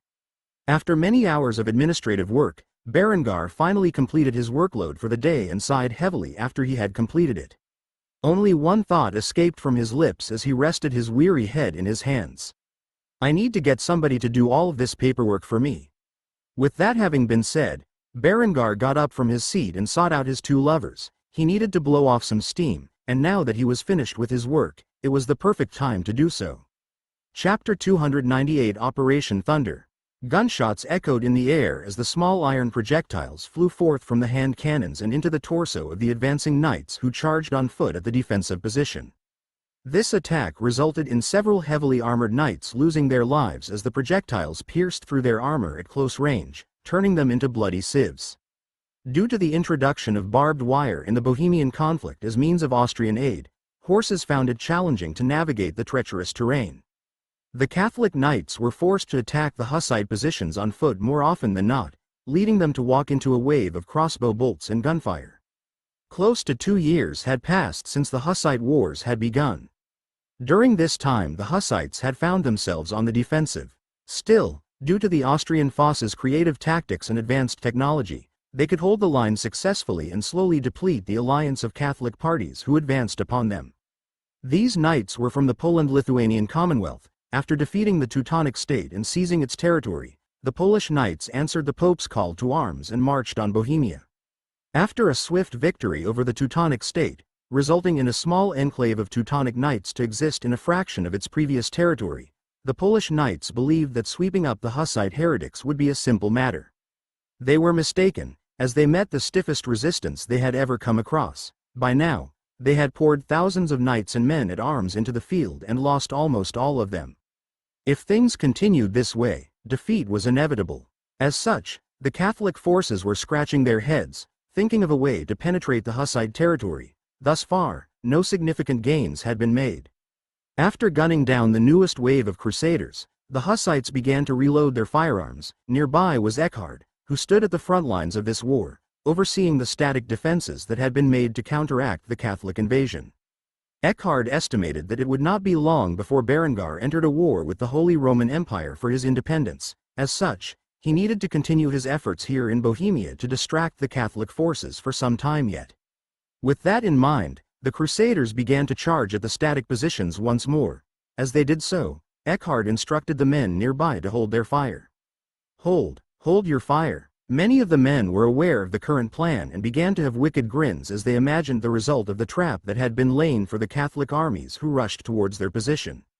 Somewhere between the Crusaders' encampment and the stone fortress established at the border of Hussite territory was a deep ditch that had been dug. To get to the defense, one would have to cross over this ditch. This ditch was not a moat as it was dug much further out than the fortress's walls. In fact, it had been used as a line of cover for the Crusaders before they advanced on the Hussites' position. Until now, the Catholic commanders considered the Hussite officers to be grossly incompetent for creating such a defensive position for their enemies. Because of this, the Crusaders had begun to rely on this ditch to block the initial volley of the Hussite handgunners and then charge at their position while they were reloading. At this point, it was second nature for the Catholics to do so. Once more, the Crusaders jumped into the ditch. This was their most considerable charge yet, with thousands of soldiers entering the trench line. They did not realize that several thousand pounds of TNT provided by the Austrian military were embedded within this trench system. The Hussites had been waiting for them to make such a massive mistake. After close to 10,000 soldiers entered the trench system, they waited for the Hussites to unload their initial volley before charging. However, the volley never came. Instead, they could hear the voice of the Hussite commander, who in this case was Eckhard, scream his orders at the top of his lungs. Now, the moment Eckhard said this, the detonators to the TNT were initiated and, in doing so, causing a massive explosion to erupt within the trench line, instantly engulfing thousands of Crusaders in the resulting explosive blast. Fire and smoke filled the air surrounding the trench line as the flames spread to every soul unfortunate enough to survive the vicious attack. Blood-curdling screams echoed in the distance as blood, bone, and sinew were scattered about. It was a truly horrific sight to behold. However, before the Hussites could calm their stomachs, the whistle blew signaling their duty to charge, and as such, thousands of Hussites exited their fortifications and ran over the trench line filled with burnt corpses and the ash of those consumed in the explosion. With bills, spears, swords, hand cannons, and crossbows in hand, the Hussites charged into the Crusaders' encampment where few of their soldiers remained, terrified by the sight of the massive explosion as if the gates to hell themselves had opened on the battlefield. Before these Crusaders could react, the Hussites were upon them, bringing with them the judgment of heaven as they descended upon the Catholic forces who remained within the camp. Thunderous blasts of hand cannons echoed in the air as their projectiles pelted the surviving Crusaders. Bolts followed alongside the iron projectiles of the hand cannons, creating a massive display of violence. After the initial volley had been fired, the melee combatants charged into the fray, skewering the disoriented Crusaders with their weapons in a slaughter so brutal that only the devil could enjoy such a sight. During the ensuing violence, Eckhard, alongside his attaché of military advisors, stayed within the fortress, observing the sight with a bitter expression. The veteran field marshal could not help but sigh in defeat as he watched the bloody scene. So much death, and for what? A difference of opinion over the word of God? Such a pointless waste of lives. The more Eckhard waged this religious war, the more exhausted he felt inside. If not for the orders he was given by Berengar, he would have left his role as the chief military advisor to the Hussites long ago. In his eyes, Berengar's wars were somewhat justifiable. After all, the man had been suppressed by many forces and was fighting back against them. His goal of unifying the German people into a single coherent empire was also noble and worth fighting for. However, this war was fought simply over religious differences, and tens of thousands of men had already died in the conflict. Was the Pope so blinded by power that he would allow such a thing to happen? The more the Catholics resisted the Hussite Reformation, the more Eckhard was convinced that their creator did not design mankind with peace in mind. This war had been exhausting both mentally and spiritually for the Field Marshal of Austria, and he knew the moment it was over, he would likely be defending his homeland from the same degree of nonsensical bloodshed. Thus, as Operation Thunder came to a close, Eckhard could not help but desire to have a drink as quickly as possible. In doing so, he hoped to forget the discomforting thoughts that plagued his mind. Despite the state of despair he felt for the ongoing conflict in Bohemia, the war would continue to wage on. However, With this victory, the Hussite forces had crushed the vanguard of the Catholic troops who attempted to invade their territory, and thus the roles were now reversed. The next stage of the Bohemian conflict would soon begin as the Hussite armies started their advance into Catholic-held territory. Chapter 299 Declaration of Independence. Months had passed since Berengar's birthday, and it was now July 17, 1421. This day would forever be remembered in German history within this world as a critical day in Berengar's schemes to unite the German people into a single cohesive empire. At the moment, Berengar had gathered together all of the significant noblemen and the political representatives of the Duchy of Austria, whether they be common man or nobility. The gathering in the castle of Kufstein was quite lively, as many of these men were from vastly different social standings. Nonetheless, they were not informed why they were summoned and were impatiently waiting upon Berengar's arrival. As a man with a taste for flair, he had decided to be fashionable late to this important meeting. An hour had passed after all of the representatives arrived before Berengar personally displayed himself. He was dressed in the most luxurious attire he had, set in the colors of his house. His Renaissance-style clothing had an elegant Dalmatian fur overcoat over it as he strode up to his ducal throne and sat upon it authoritatively. After sitting there in silence for a few moments, waiting for the voices to calm down, Berengar finally voiced his intent for gathering so many important figures to his abode.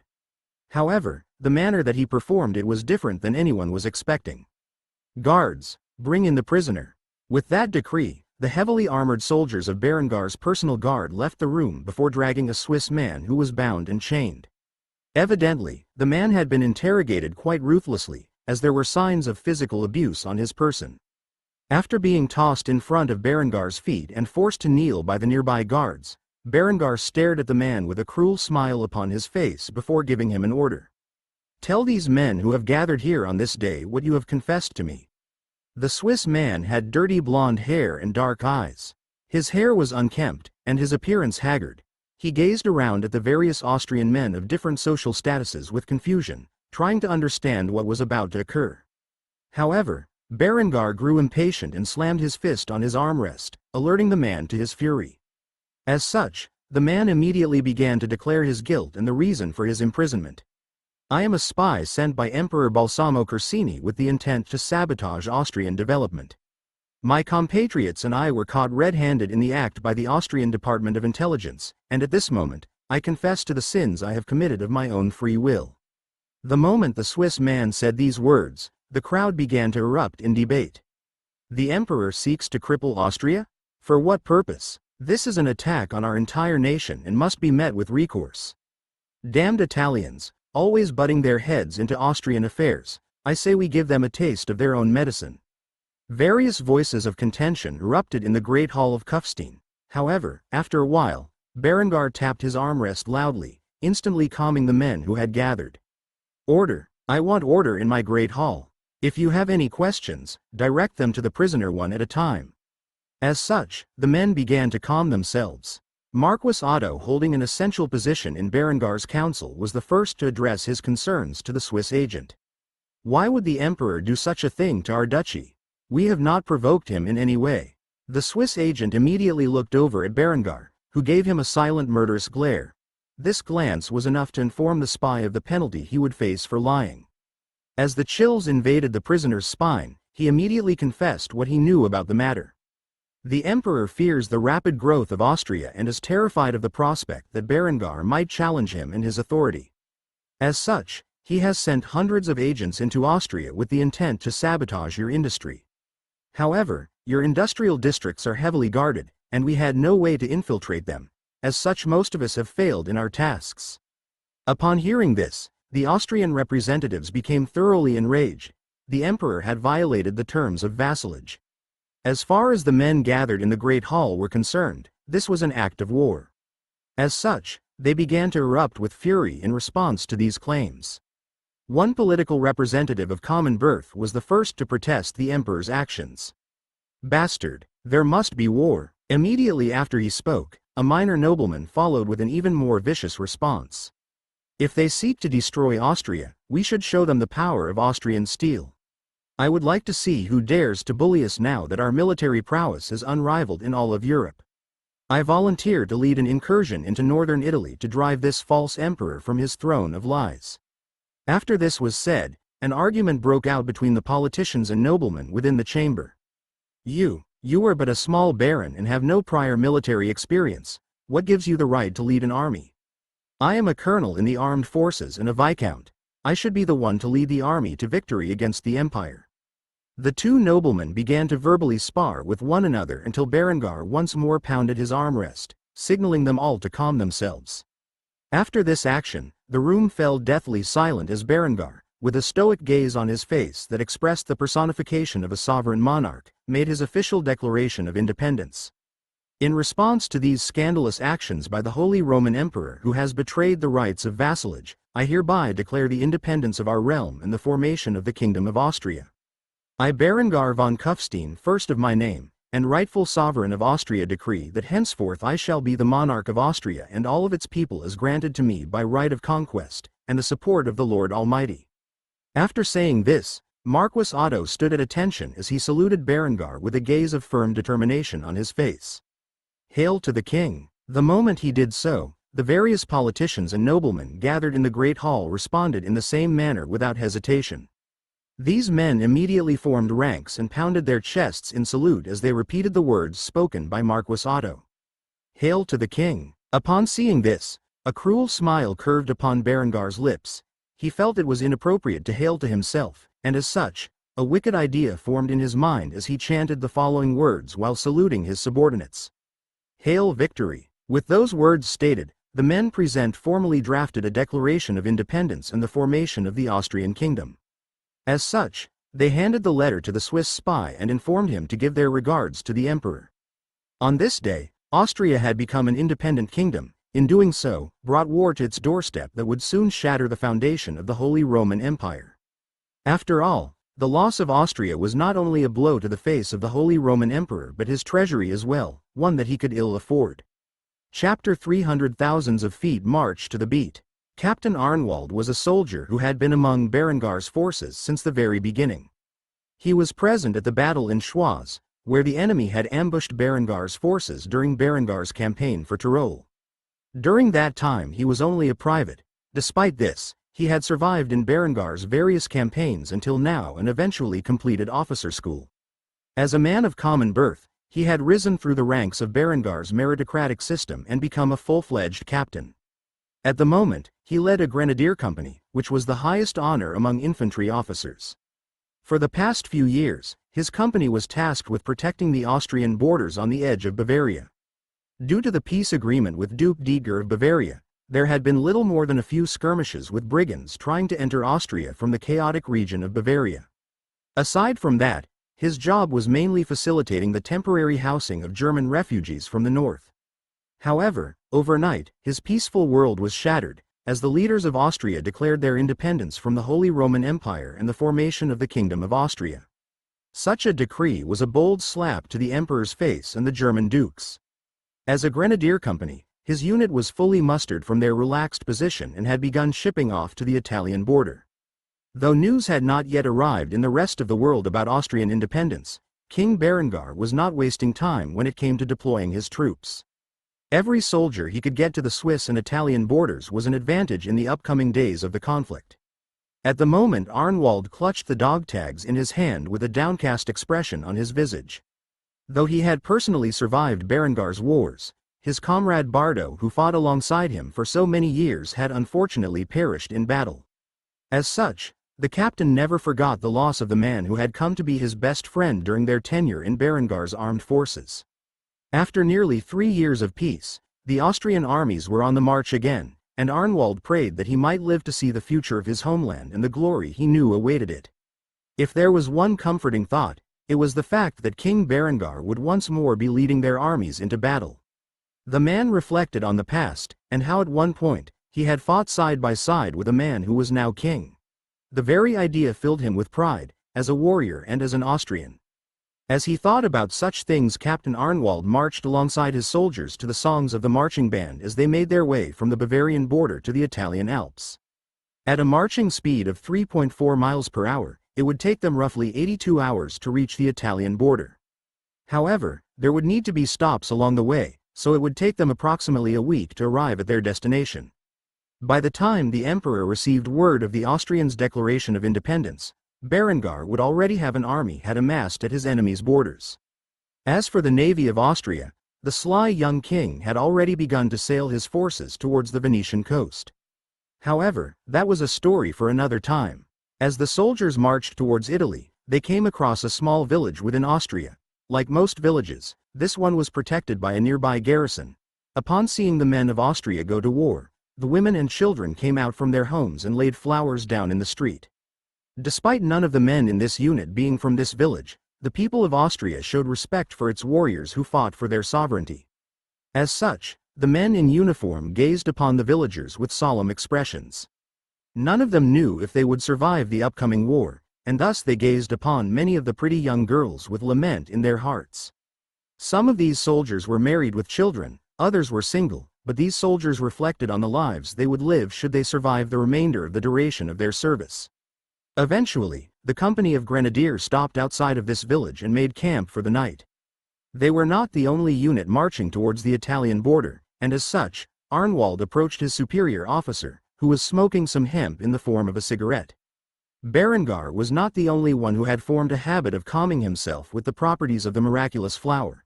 Considering it did not cause a high effect, Berengar had begun processing a portion of his hemp flowers into cigarettes to distribute to his soldiers. After all, without tobacco, something would be needed to calm their nerves, and alcohol was forbidden in the field.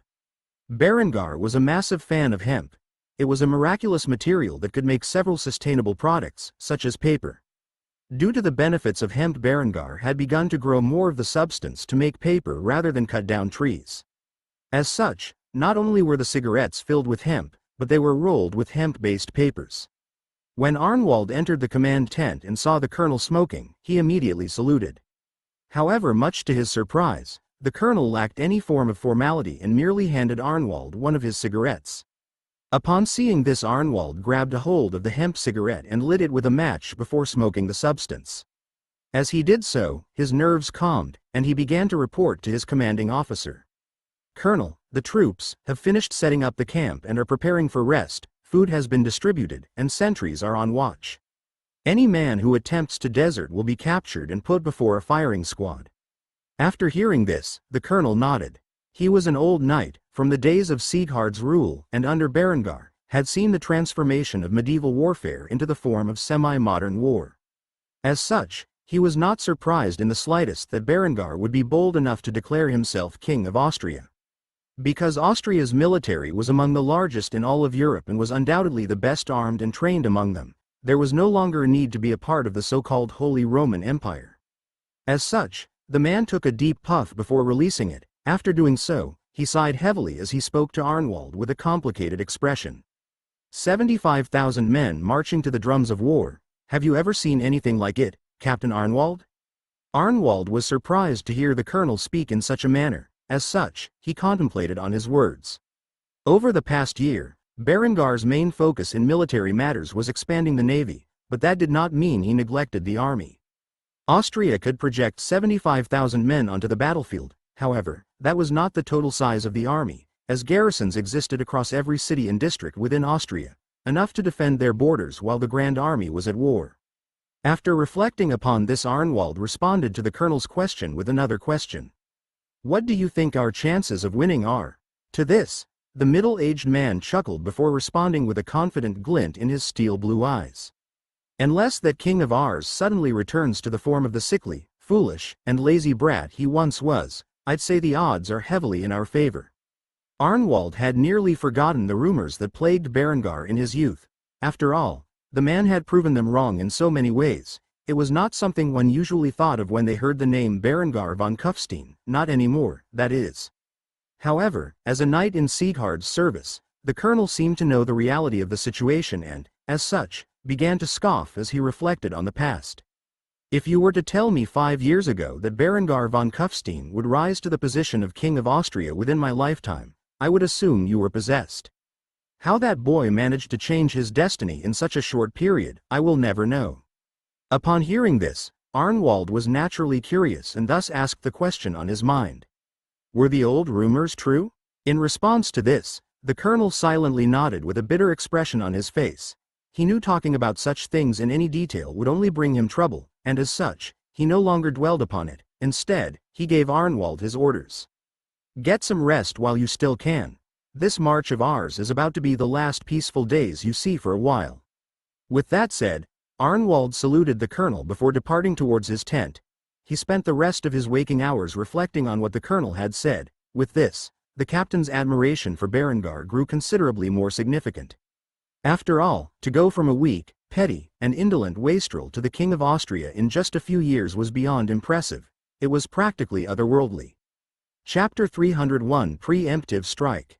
While Berengar's armies were marching towards the Swiss and Italian borders that Austria shared with the two realms, his navy was on a more important mission, one that Berengar had learned from the Imperial Japanese Navy in his previous life.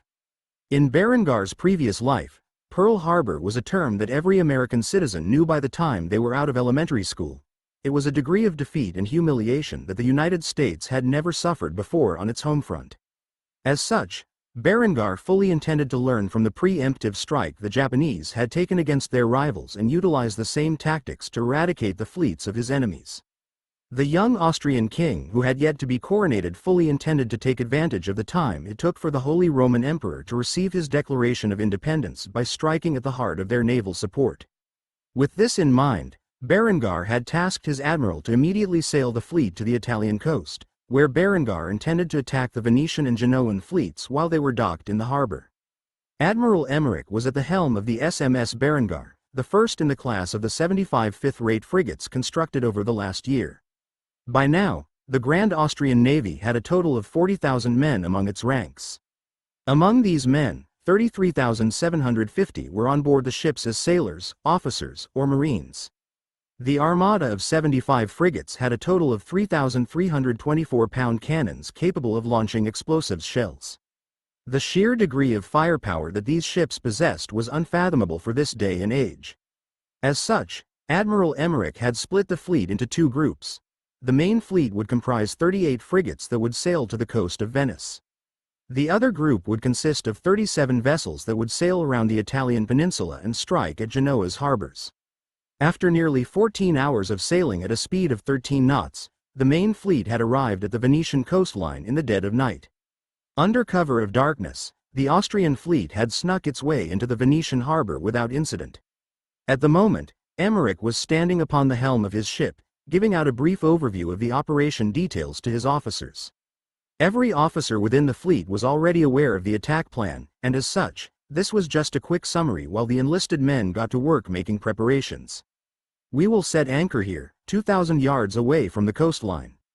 Now that we are within range of the enemy's harbors, we will load our cannons and fire upon them, devastating the ships within the city. After annihilating both civilian and military vessels, we will turn our shells onto the harbor itself, destroying Venice's ability to receive and deploy ships. After we have destroyed the harbor, our guns will target the shipyards, making Venice utterly incapable of producing new vessels for the war effort. When the arsenal is in ruins, we will turn our cannons onto the castle itself, wiping out the command structure of the city. Any remaining shells will be fired into the industrial district of Venice. I want the Venetians to remember the price of conspiring against Austria. Let this forever be known as the day Austria struck first. With that said, the officers responded in the affirmative after they had received their orders.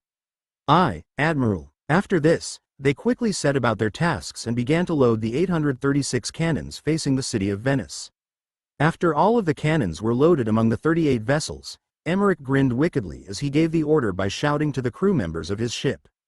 Fire! With those words, the cannons on the ship's side pointing towards the harbor immediately erupted as the explosive shells were sent from thousands of yards away onto the ports where most of the Venetian naval vessels were currently docked.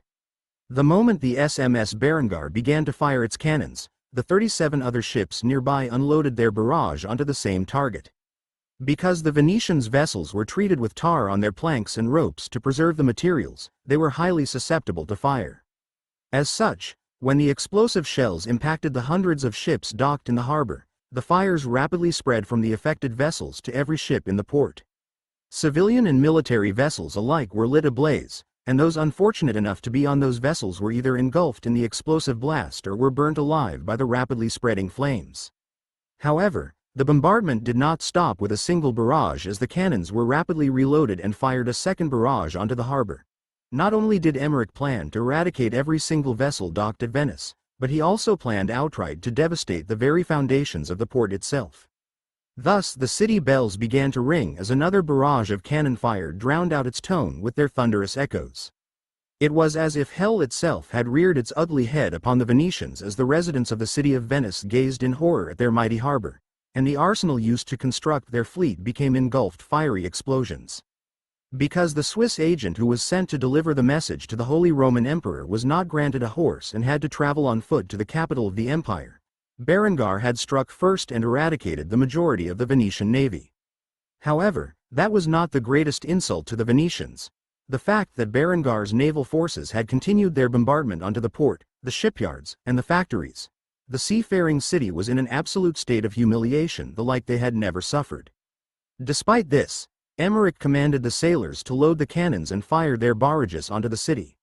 While doing so, the admiral laughed like a maniac as he roared along with the thunderous echoes that resounded from the hundreds of guns. "Henceforth, this shall be my anthem." Despite his bold words, they went completely unnoticed by his crew as they were completely drowned out by the sound of the guns firing onto the city. While Emmerich was immersed in the sight of the attack, the Venetian citizens who had survived the onslaught scrambled to put out the flames that had spread across their city. Despite their best efforts, the flames continued to spread, consuming life and property in the process. The sheer level of destruction that Emmerich had unleashed upon the city of Venice and its population was enough to be tried as a war criminal in Berengar's previous life. Despite this, Berengar would not punish the man. In fact, he might even give the man a commendation for his actions here on this night. It was only after half of the city was a smoldering ruin did the fleet finally run out of shells, and as such, they reeled in their anchors and set sail into the rising dawn back to the coast of Austria. Within a single night, Berengar's most significant rival on the Mediterranean had been brought to ruin. A year's worth of progress in building the largest armada in the world was blasted to the depths of the Adriatic Sea overnight. It would take decades for the Venetians to recover from this humiliation, and they would never forget what the Austrians had done this day. Though not all of the Venetian navy's ships were present during the attack, the overwhelming majority of them were, thus significantly leveling the playing field in the number of vessels Austria would have to fight at sea. Though Venice was not the only target of the Austrian navy, after all, Genoa would soon suffer a similar fate. With hundreds of ships at the Holy Roman Emperor's command destroyed in a matter of days, the empire would quickly find its most significant advantage against Austria snuffed out of existence before the war had even officially begun. As such, the first battle of the war for Austrian independence was a rousing success. By the time Emperor Balsamo Corsini heard of this news, he would be severely weakened in his ability to wage war against the Kingdom of Austria. Chapter 302 Daily Life in Austria. As the war for Austrian independence began and the soldiers marched to war, the overwhelming majority of Austrians were relatively unfazed by the conflict at their borders. They were confident enough in their new king and his armies to defend their lands. After all, he had driven Bavaria's previous incursion from Austria's borders so rapidly. Now Berengar's army was more significant than ever, and the last few years of peace saw a massive military buildup in internal fortifications and garrisons. Despite Austria's neighbors being at war, it had never made its way into the citizens' daily lives, at least not since Berengar rose to power. As such, in the district of Kufstein, one man, in particular, was enjoying his daily life. The farming innovations that he had helped Berengar implement early on had paid off in the long run. His farm was now fully mechanized by Berengar's machinery, and it was among the first to do so. As such, he and his large family could operate thousands of acres of farmland by themselves. Gunther had used the wealth he gained from Berengar's innovations to purchase more and more farmland, to the point where he was not only growing agricultural products but also a large amount of hemp. Hemp had become an essential resource in Berengar's newly established Kingdom of Austria. It was a versatile material that could be used in many aspects of daily life, including building resources and paper.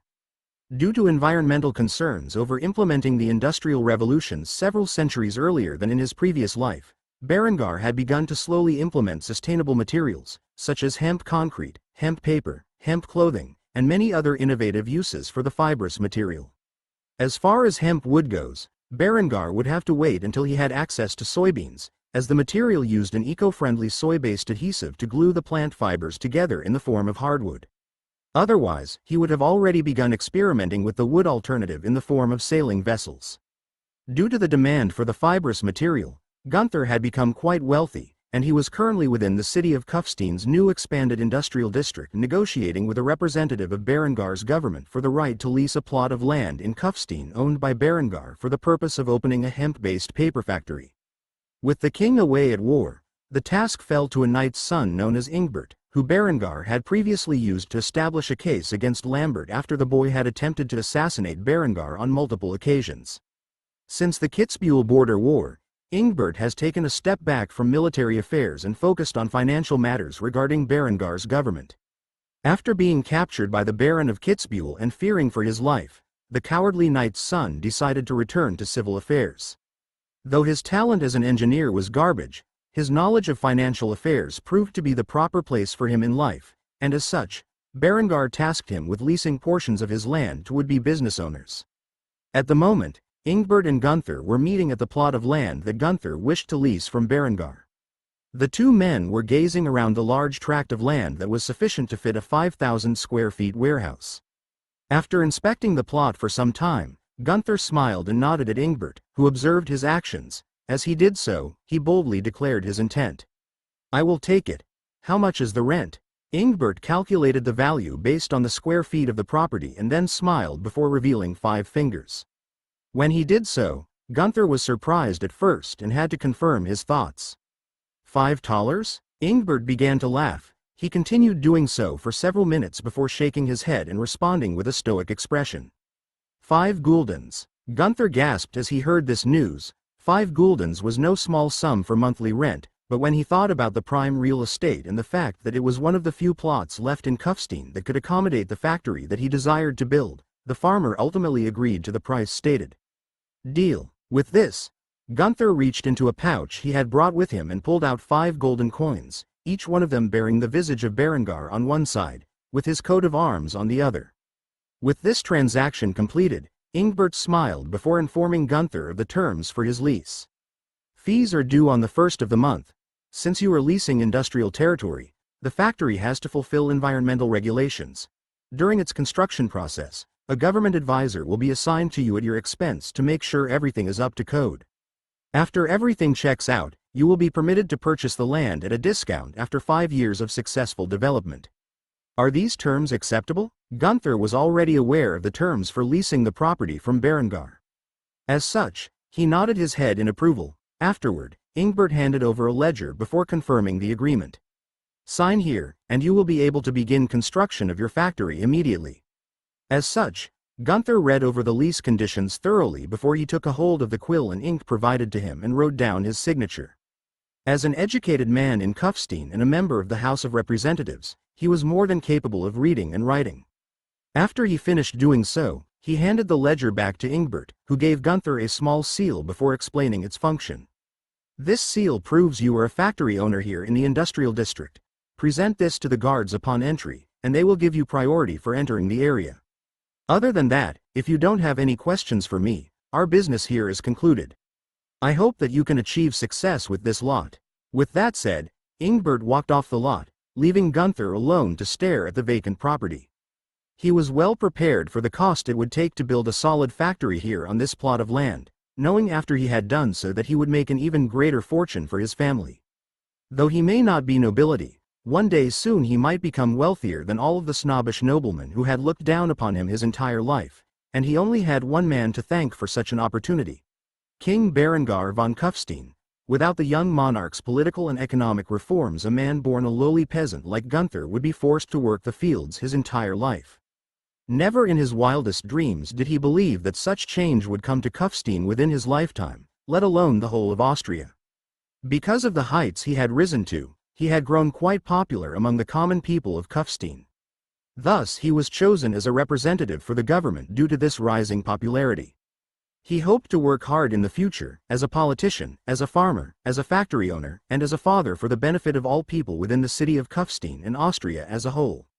As such, The journey of this once lowly peasant was far from over. How far he would climb into this brave new world that Berengar was forging, only time would tell. Chapter 303 Forward March. The light of dawn shone upon the southern border of Austria, within the Alps of Tyrol, in the Viscounty of Trent. Berengar stood upon a hill observing his army that was gathered below. A total of 50,000 men, armed in the unique quenched and hardened high-carbon blackened steel half-plate armor, stood in the valley overlooked by their king. Under the king's orders, the army had been split into two components, the Italian invasion force, which consisted of 50,000 men, while the Swiss invasion force consisted of 25,000 men. Berengar intended to use this war as an excuse to annex the Swiss Confederation. As such, he left the invasion of the Swiss Confederation to a competent general among his ranks. At the moment, Berengar wore his signature gilded three-quarters plate armor with a cavalier-style cloak made from Dalmatian fur draped across his left shoulder. The troops gathered below gazed upon his immaculate visage as he began to give his speech. Men of Austria, the Emperor of the Holy Roman Empire has engaged in attempted sabotage of our factories. In doing so, he has violated the rights bestowed upon us as vassals. Thus I, King Berengar, first of my name, have formally declared our independence from the Holy Roman Empire. Today you stand as the royal army of Austria as we march into the lands of the oppressor who has sought to hamper our progress towards the new dawn. I will not lie to you, the road will be bloody, but in the end, our people shall be free to pursue their destiny, as a great power in Europe. God with us. The moment Berengar said his battle cry while saluting the 50,000 men standing below his plateau, all they began to chant the words in unison, echoing into the dawn while returning the salute to their king. God with us, God with us, God with us. Such was the sight on the Austro-Italian border as Berengar's men prepared for an invasion into their enemy's homeland. Afterward, Berengar gave the order to his troops. Forward march. It had been some time since Berengar's declaration of independence reached the emperor, and even longer since his preemptive strike on Venice and Genoa, as such war was inevitable. Berengar had mustered his forces at his enemy's border far quicker than the Italians could rally their own troops. Thus, the Austrians entered Italy without confrontation. As the soldiers began to march, Berengar mounted his trusty steed and soon found himself marching at the front of his army.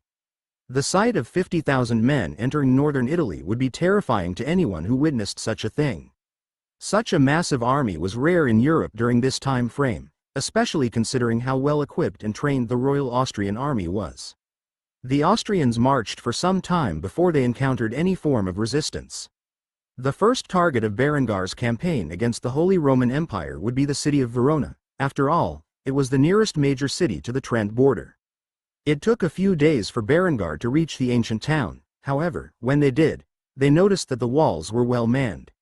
The local noblemen had been preparing for Berengar's arrival by fortifying the city and abandoning the towns and villages to Austrian cruelty, utterly unaware that Berengar did not need to ransack such locations. After all, his logistical network spread to every corner of Austria. When considering the small distance between Trent and Verona, Berengar left the villagers in between the two cities untouched by the savagery of war. When the Royal Austrian Army arrived at the gates of Verona, they instantly began constructing a proper siege camp. With the introduction of Schmidt guns, Berengar chose to mount them on the trench lines that he established outside his base with the intent to effectively use the rapid-firing firearms, capable of utilizing canister shots to repel anyone suicidal enough to charge at his defenses. Aside from the Schmidt guns acting as defense of the encampment, 14 17-12-pounder cannons were also placed under the protection of the trench line while raised in an elevation necessary to fire over it. With this elevation, the cannons would still be able to efficiently target the city's walls. The beauty of the M18 57 12-pounder Napoleon that Berengar had based his artillery off of was that it was versatile enough to act as both a field gun and a howitzer. It was more than capable enough to successfully fire arc shots at his enemy's defenses. However, Berengar did not immediately begin his bombardment. In fact, he wanted to wait until the next day to start his assault. After all, he had all the time in the world and would prefer that his soldiers received some proper rest before engaging in a siege. Instead, after the siege camp was effectively set up, Berengar began distributing rations, which as per usual, was a wheat porridge-based dish. It was filled with beef, onions, and mushrooms. It was not much, but it was enough to feed the soldiers and was relatively easy to prepare. After eating alongside his soldiers, Berengar retired to his tent, where he began to strip his armor before climbing into bed. As he did so, a particular memory flashed in his head. It was the moment he said goodbye to his two lovers and his children, as well as his younger sister. Berengar was clad in his armor as he hugged his young son Hans. Though the boy was only 3 years old, he gazed at Berengar with an understanding expression. The only words the boy said to his father as he prepared to march to war were, "Be safe, father." As for Helga, she was still too young to speak and was in Linda's arms, who once more had a worried expression on her face. As Berengar kissed his infant daughter on her forehead, Lind spoke the words on her mind. "I will pray for you." For some reason, Berengar found this funny and chuckled lightly as he dragged the beautiful young woman into his arms. Lind was far from devout, however. If there was one time she prayed to the Lord God Almighty with any sense of sincerity, it was when her man went off to war. After he embraced his lover, he kissed her passionately before saying his departing words. "I love you." Lind responded in kind before letting go of Berengar's grasp. "I love you too." With that said, Berengar turned to Henrietta, where he patted her on the head. The girl instantly hugged him. Over the past few years, she had begun to grow into a beautiful young adolescent girl. Berengar would soon have to think about finding her a fiancé. However, such thoughts were interrupted as the girl began to cry into Berengar's steel-plated chest. "Be safe, dearest brother." In response to this, Berengar hugged his little sister before replying to her. "I promise I will return safe and sound." After a few moments, Berengar forced himself out of Henrietta's grasp as he walked over to Honoria and grasped a hold of her hand before walking out the door of the building. He said his goodbyes to her as they approached the river port of Kufstein. Honoria had a far more critical job while Berengar was at war, leading her crew of salty wenches as they raided the Italian shipping vessels. As such, Berengar kissed her goodbye at the entrance to her ship in front of all her crew members. Elfrind in particular looked away in disgust as she saw Honoria fall for such a playboy once more. After making out with the gorgeous young princess, Berengar said the exact words that he left Lind with. "I love you, Honoria." In return, Honoria put on a smug smile before responding to Berengar's words with a snarky remark. "I know." After saying that, Honoria hopped out of Berengar's arms and onto her sloop of war, where she immediately began to depart. As the ship started to sail down the river, Berengar called out to her one last time, "Be careful." In response, Honoria smiled and blew a kiss to Berengar. It was only after the ship was out of sight that Berengar reunited with his army and departed for war. After reflecting upon the recent past, Berengar soon found himself asleep with a broad smile on his face. He would not awaken until the dawn of the next day, and when he did, it was to the sound of an artillery barrage going off. With such a thunderous noise acting as his alarm clock, Berengar knew that the siege of Verona had begun. Chapter 304 Gaining a foothold in the Swiss Confederation. With the invasion of Italy underway, Berengar's efforts to conquer and annex the Swiss Confederation in his war for independence had also begun. Under the command of General Adelbrand von Salzburg, the Austrian armies had marched into the lands of their enemies with a total of 25,000 men. Adelbrand was promoted to the rank of general in the last few years of Austria's peacetime and military expansion. He had proven a competent commander during the defense of Salzburg from the Bavarian occupation of Austria. He also was loosely related to Berengar as the brother-in-law of Berengar's cousin Eva. After Berengar had liberated Austria from the Bavarians, the man immediately enlisted in the Austrian army during Berengar's brief regency over Austria. He had eventually gone through officer school and risen in the ranks quickly due to his natural talent as a military commander. This was his first major campaign as he marched the 25,000-man army into the Swiss Confederation with the intent of conquest. At the moment, the artillery was in the process of being set up, as Adelbrand's soldiers loaded their weapons with quick-loading tubes. Upon their invasion, they swiftly met a force of Swiss soldiers within the mountainous terrain. However, as the Austrians were preparing for battle, Adelbrand was surprised to see a white flag being flown by a representative of the Swiss forces flying the banner of the local nobleman within the province of Chur. Chur had long since been a home of the German reformist movement. When they saw the Austrian banners flying with the invasion force, the Count of Chur immediately began to negotiate his defection. If Berengar was fighting a war for independence against the Holy Roman Emperor, it was his duty as a devout reformist to aid that rebellion in any way he could. The Count of Cour, who only recently gained his position from the Archbishop of Cour, who had vacated after converting to the reformist religion, approached Adelbrand with his visor risen and a smile on his face. The man rode on horseback where he met Adelbrand in front of his army, utterly fearless of what the Austrians might do to him. The Count of Cour quickly declared his intentions as he greeted the Austrian general. "I am Count Rainer von Cour, ruler of this territory. As a devout reformist, I hereby surrender the county of Cour to Austria in the name of God and King Berengar. You are free to use my county as a base of operations for your war effort." When Adelbrand heard this, he was instantly shocked. He was not a devout reformist, nor did he have any loyalty to the Catholic Church. He respected military might, which was why he followed Berengar so passionately. To see a count so willingly surrender in the name of religious similarities was astonishing. As such, it took General Adelbrand several moments to find the words to speak. Eventually, he smiled before reaching his hand out as a friendly gesture. "I, General Adelbrand von Salzburg, formally accept your surrender. If your army would disarm yourselves, it would be most appreciated." Quite honestly, Adelbrand found the whole scenario hard to believe, and as such, he refused to fall into any trap. To his surprise, Count Rainer rode back to his army and gave them the orders he had received from Adelbrand, where the entire army threw their arms away and stripped their armor. After doing so, they knelt before the Austrian overlords as a sign of their submission. The Austrian soldiers were just as shocked as Adelbrand as they witnessed such a sight. Either this was the most elaborate ruse they had ever seen, or these Swiss soldiers were seriously devout reformists. With these two options in mind, Adelbrand proceeded with caution as he addressed the disarmed Swiss soldiers. "I accept your surrender and henceforth announce the annexation of the county of Cour into the Kingdom of Austria on behalf of His Majesty King Berengar von Kufstein. If you serve your new monarch honorably, I can assure you that the nobles among you may maintain your status within your new lives." As Wolfgang said this, the Swiss soldiers stood up in unison and saluted as they utilized the Austrian battle cry in response as an affirmation of their submission. "God with us." With that said, the Cour soldiers led the Austrians towards their fortresses, where they immediately came under the occupation of the Royal Austrian Army.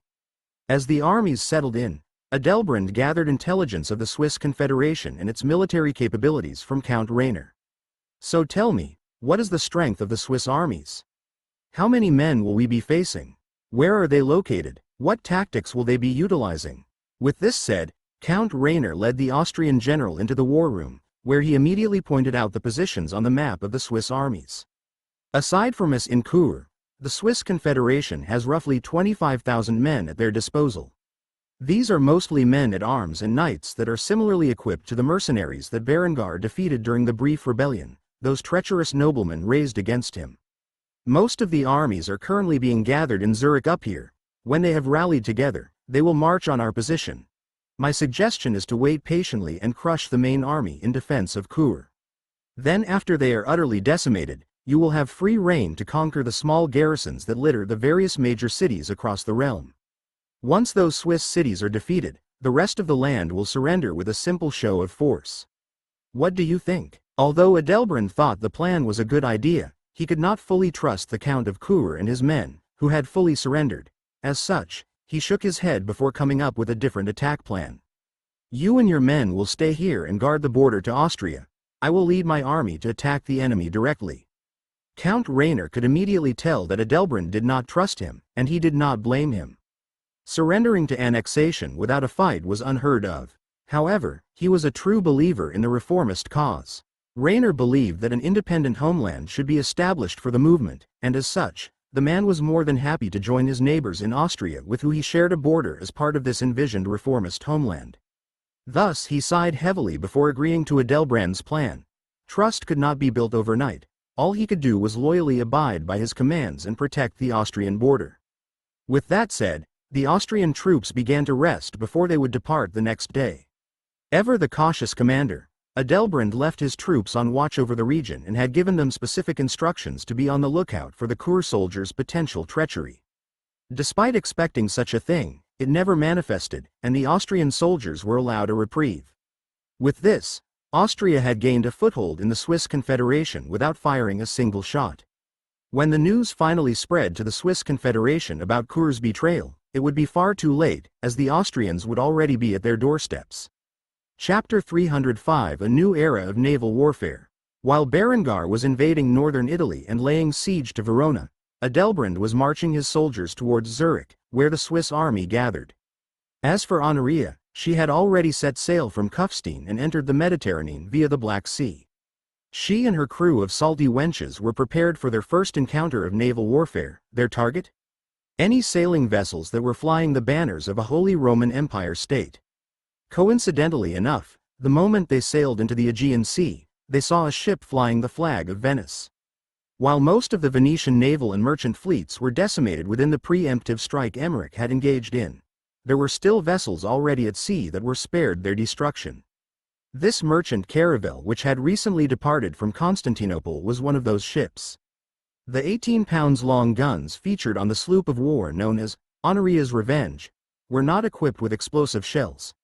The reason for this was simple: such weapons were far too effective on wooden ships and would sink any form of loot to the depths of the sea.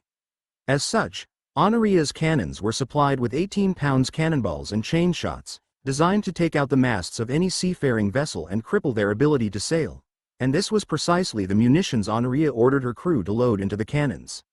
"Load the chain shot and prepare to fire upon the target when we get in range.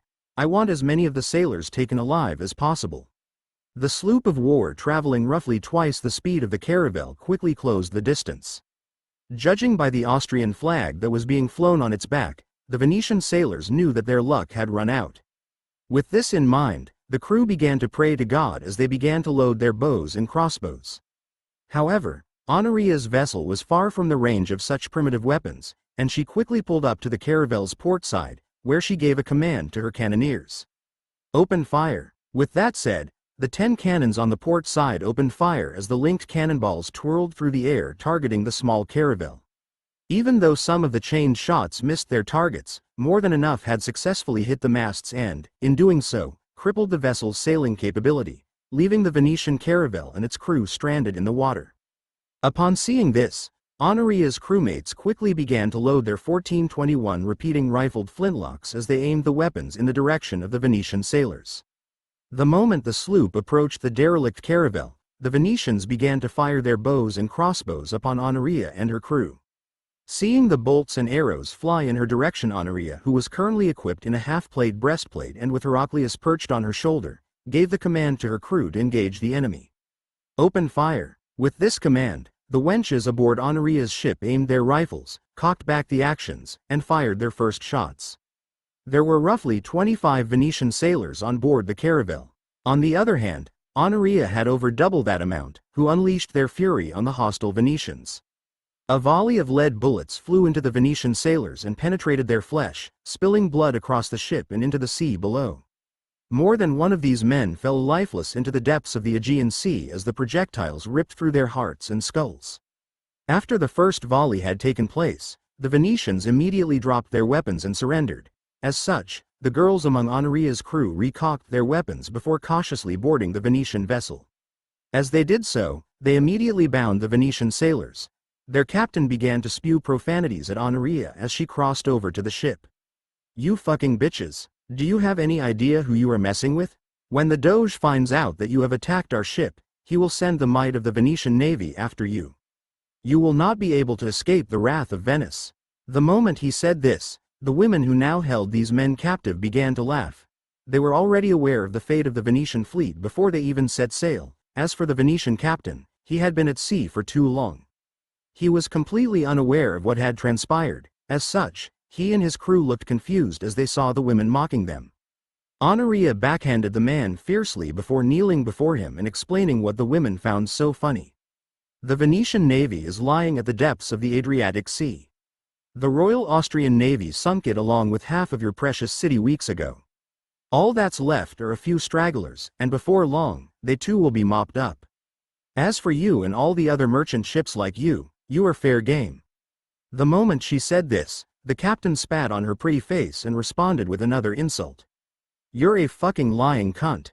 There's no way the Grand Armada of Venice could be destroyed so easily. In response to this insult to her integrity, Honoria coldly pulled out her pistol, cocked back the hammer, and shot the captain in the head. Maybe it was because of Berengar's influence, but the young Byzantine princess did not hesitate in the slightest to murder this man who had done nothing more than insulting her. Heraclius stared at Honoria with a look that conveyed his thoughts, which could be surmised with the phrase, "Was that necessary?" Honoria ignored the eagle's glare. As she did so, she wiped the spit from her face with her glove and kicked the corpse of the Venetian captain into the sea. After this was done, another hostage could not prevent himself from cursing the young princess. "Fucking pirates." When Honoria heard this, she gazed fiercely at the man, instantly shutting him up. As she did so, she reached into her pocket and pulled out a paper signed by the Berengar. She had a smug smile on her face as she educated the man about his ignorance. "Privateer, actually, this here is a letter of marque and reprisal from King Berengar von Kufstein of Austria, signifying that my crew and I can attack enemy shipping and naval vessels. In doing so, we are allowed to keep any loot we might come across. As for the rest of you, you are hostages. We will take you back to Trieste where you will be ransomed off, to whatever remains of your precious Venetian Republic." With that said, Honoria snapped at her compatriots as she bellowed her orders. "Lock them up in the brig, and transfer whatever treasure this vessel carries onto our own. We're going hunting." With this said, the privateers got to work. While all of this was going on, Elfrin had carried on a small crate filled with sticks of dynamite. As she placed it down on the deck, Honoria looked at her curiously before asking the question on her mind. "Elfrin, what are you doing?" To this, the young teenage girl smiled brightly before picking up one of the sticks of dynamite and holding a lighter that had been manufactured in Austria next to it. "I'm going to blow this ship up." The cute and excited expression on the girl's face did not match the violent words she had uttered. As such, Honoria was quite taken aback at first. However, after a few moments, Honoria began to break out in laughter. This caused Elfrin to pout in response. After calming herself down, Honoria walked over and hugged Elfrin tightly before responding to her claim. "Just make sure to do it after we have safely exited the vessel." Elfrin began to blush at the affectionate display. However, eventually, she embraced Honoria's gesture and closed her eyes while enjoying the moment. After a few seconds had passed, Honoria let go when she noticed Melissa had arrived. Melissa did not bother to question the scene in front of her and instead reported the crew's findings to Honoria. "We hit the jackpot, aside from some chests filled with hyperpyrons. We've got purple dye, loads of silk and cotton too. We also got some Indian spices and some rare animal skins." Evidently, they were on their way back from trading with Constantinople. When Honoria heard this, a pretty smile curved upon her luscious pink lips. She was delighted to know that their first take was so bountiful. As such, she asked the question on her mind, "Is everything transferred over?" In response to this, Melissa nodded silently. As such, Honoria commanded her crew, "Everyone, please get back to the ship. We are departing." After everyone was safely aboard and the vessel had begun to leave, Honoria tapped Elfrin's shoulder and smiled as she nodded silently.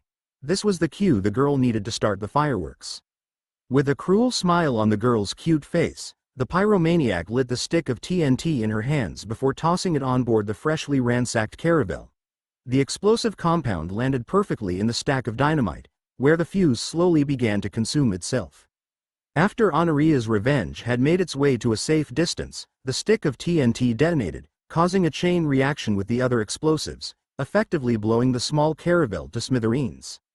As the explosion blasted the caravel apart amid the Aegean Sea, the crew of pirates gazed upon their victory with awe. They could hardly believe what they had just done. This crew of wenches had ushered in a new era of naval warfare. There was only one person to thank for such a thing, and that was King Berengar von Kufstein of Austria. Without his support to Honoria, these young women would never be able to feel the rush of adrenaline they had felt this day, nor would they ever see such wealth in their hands.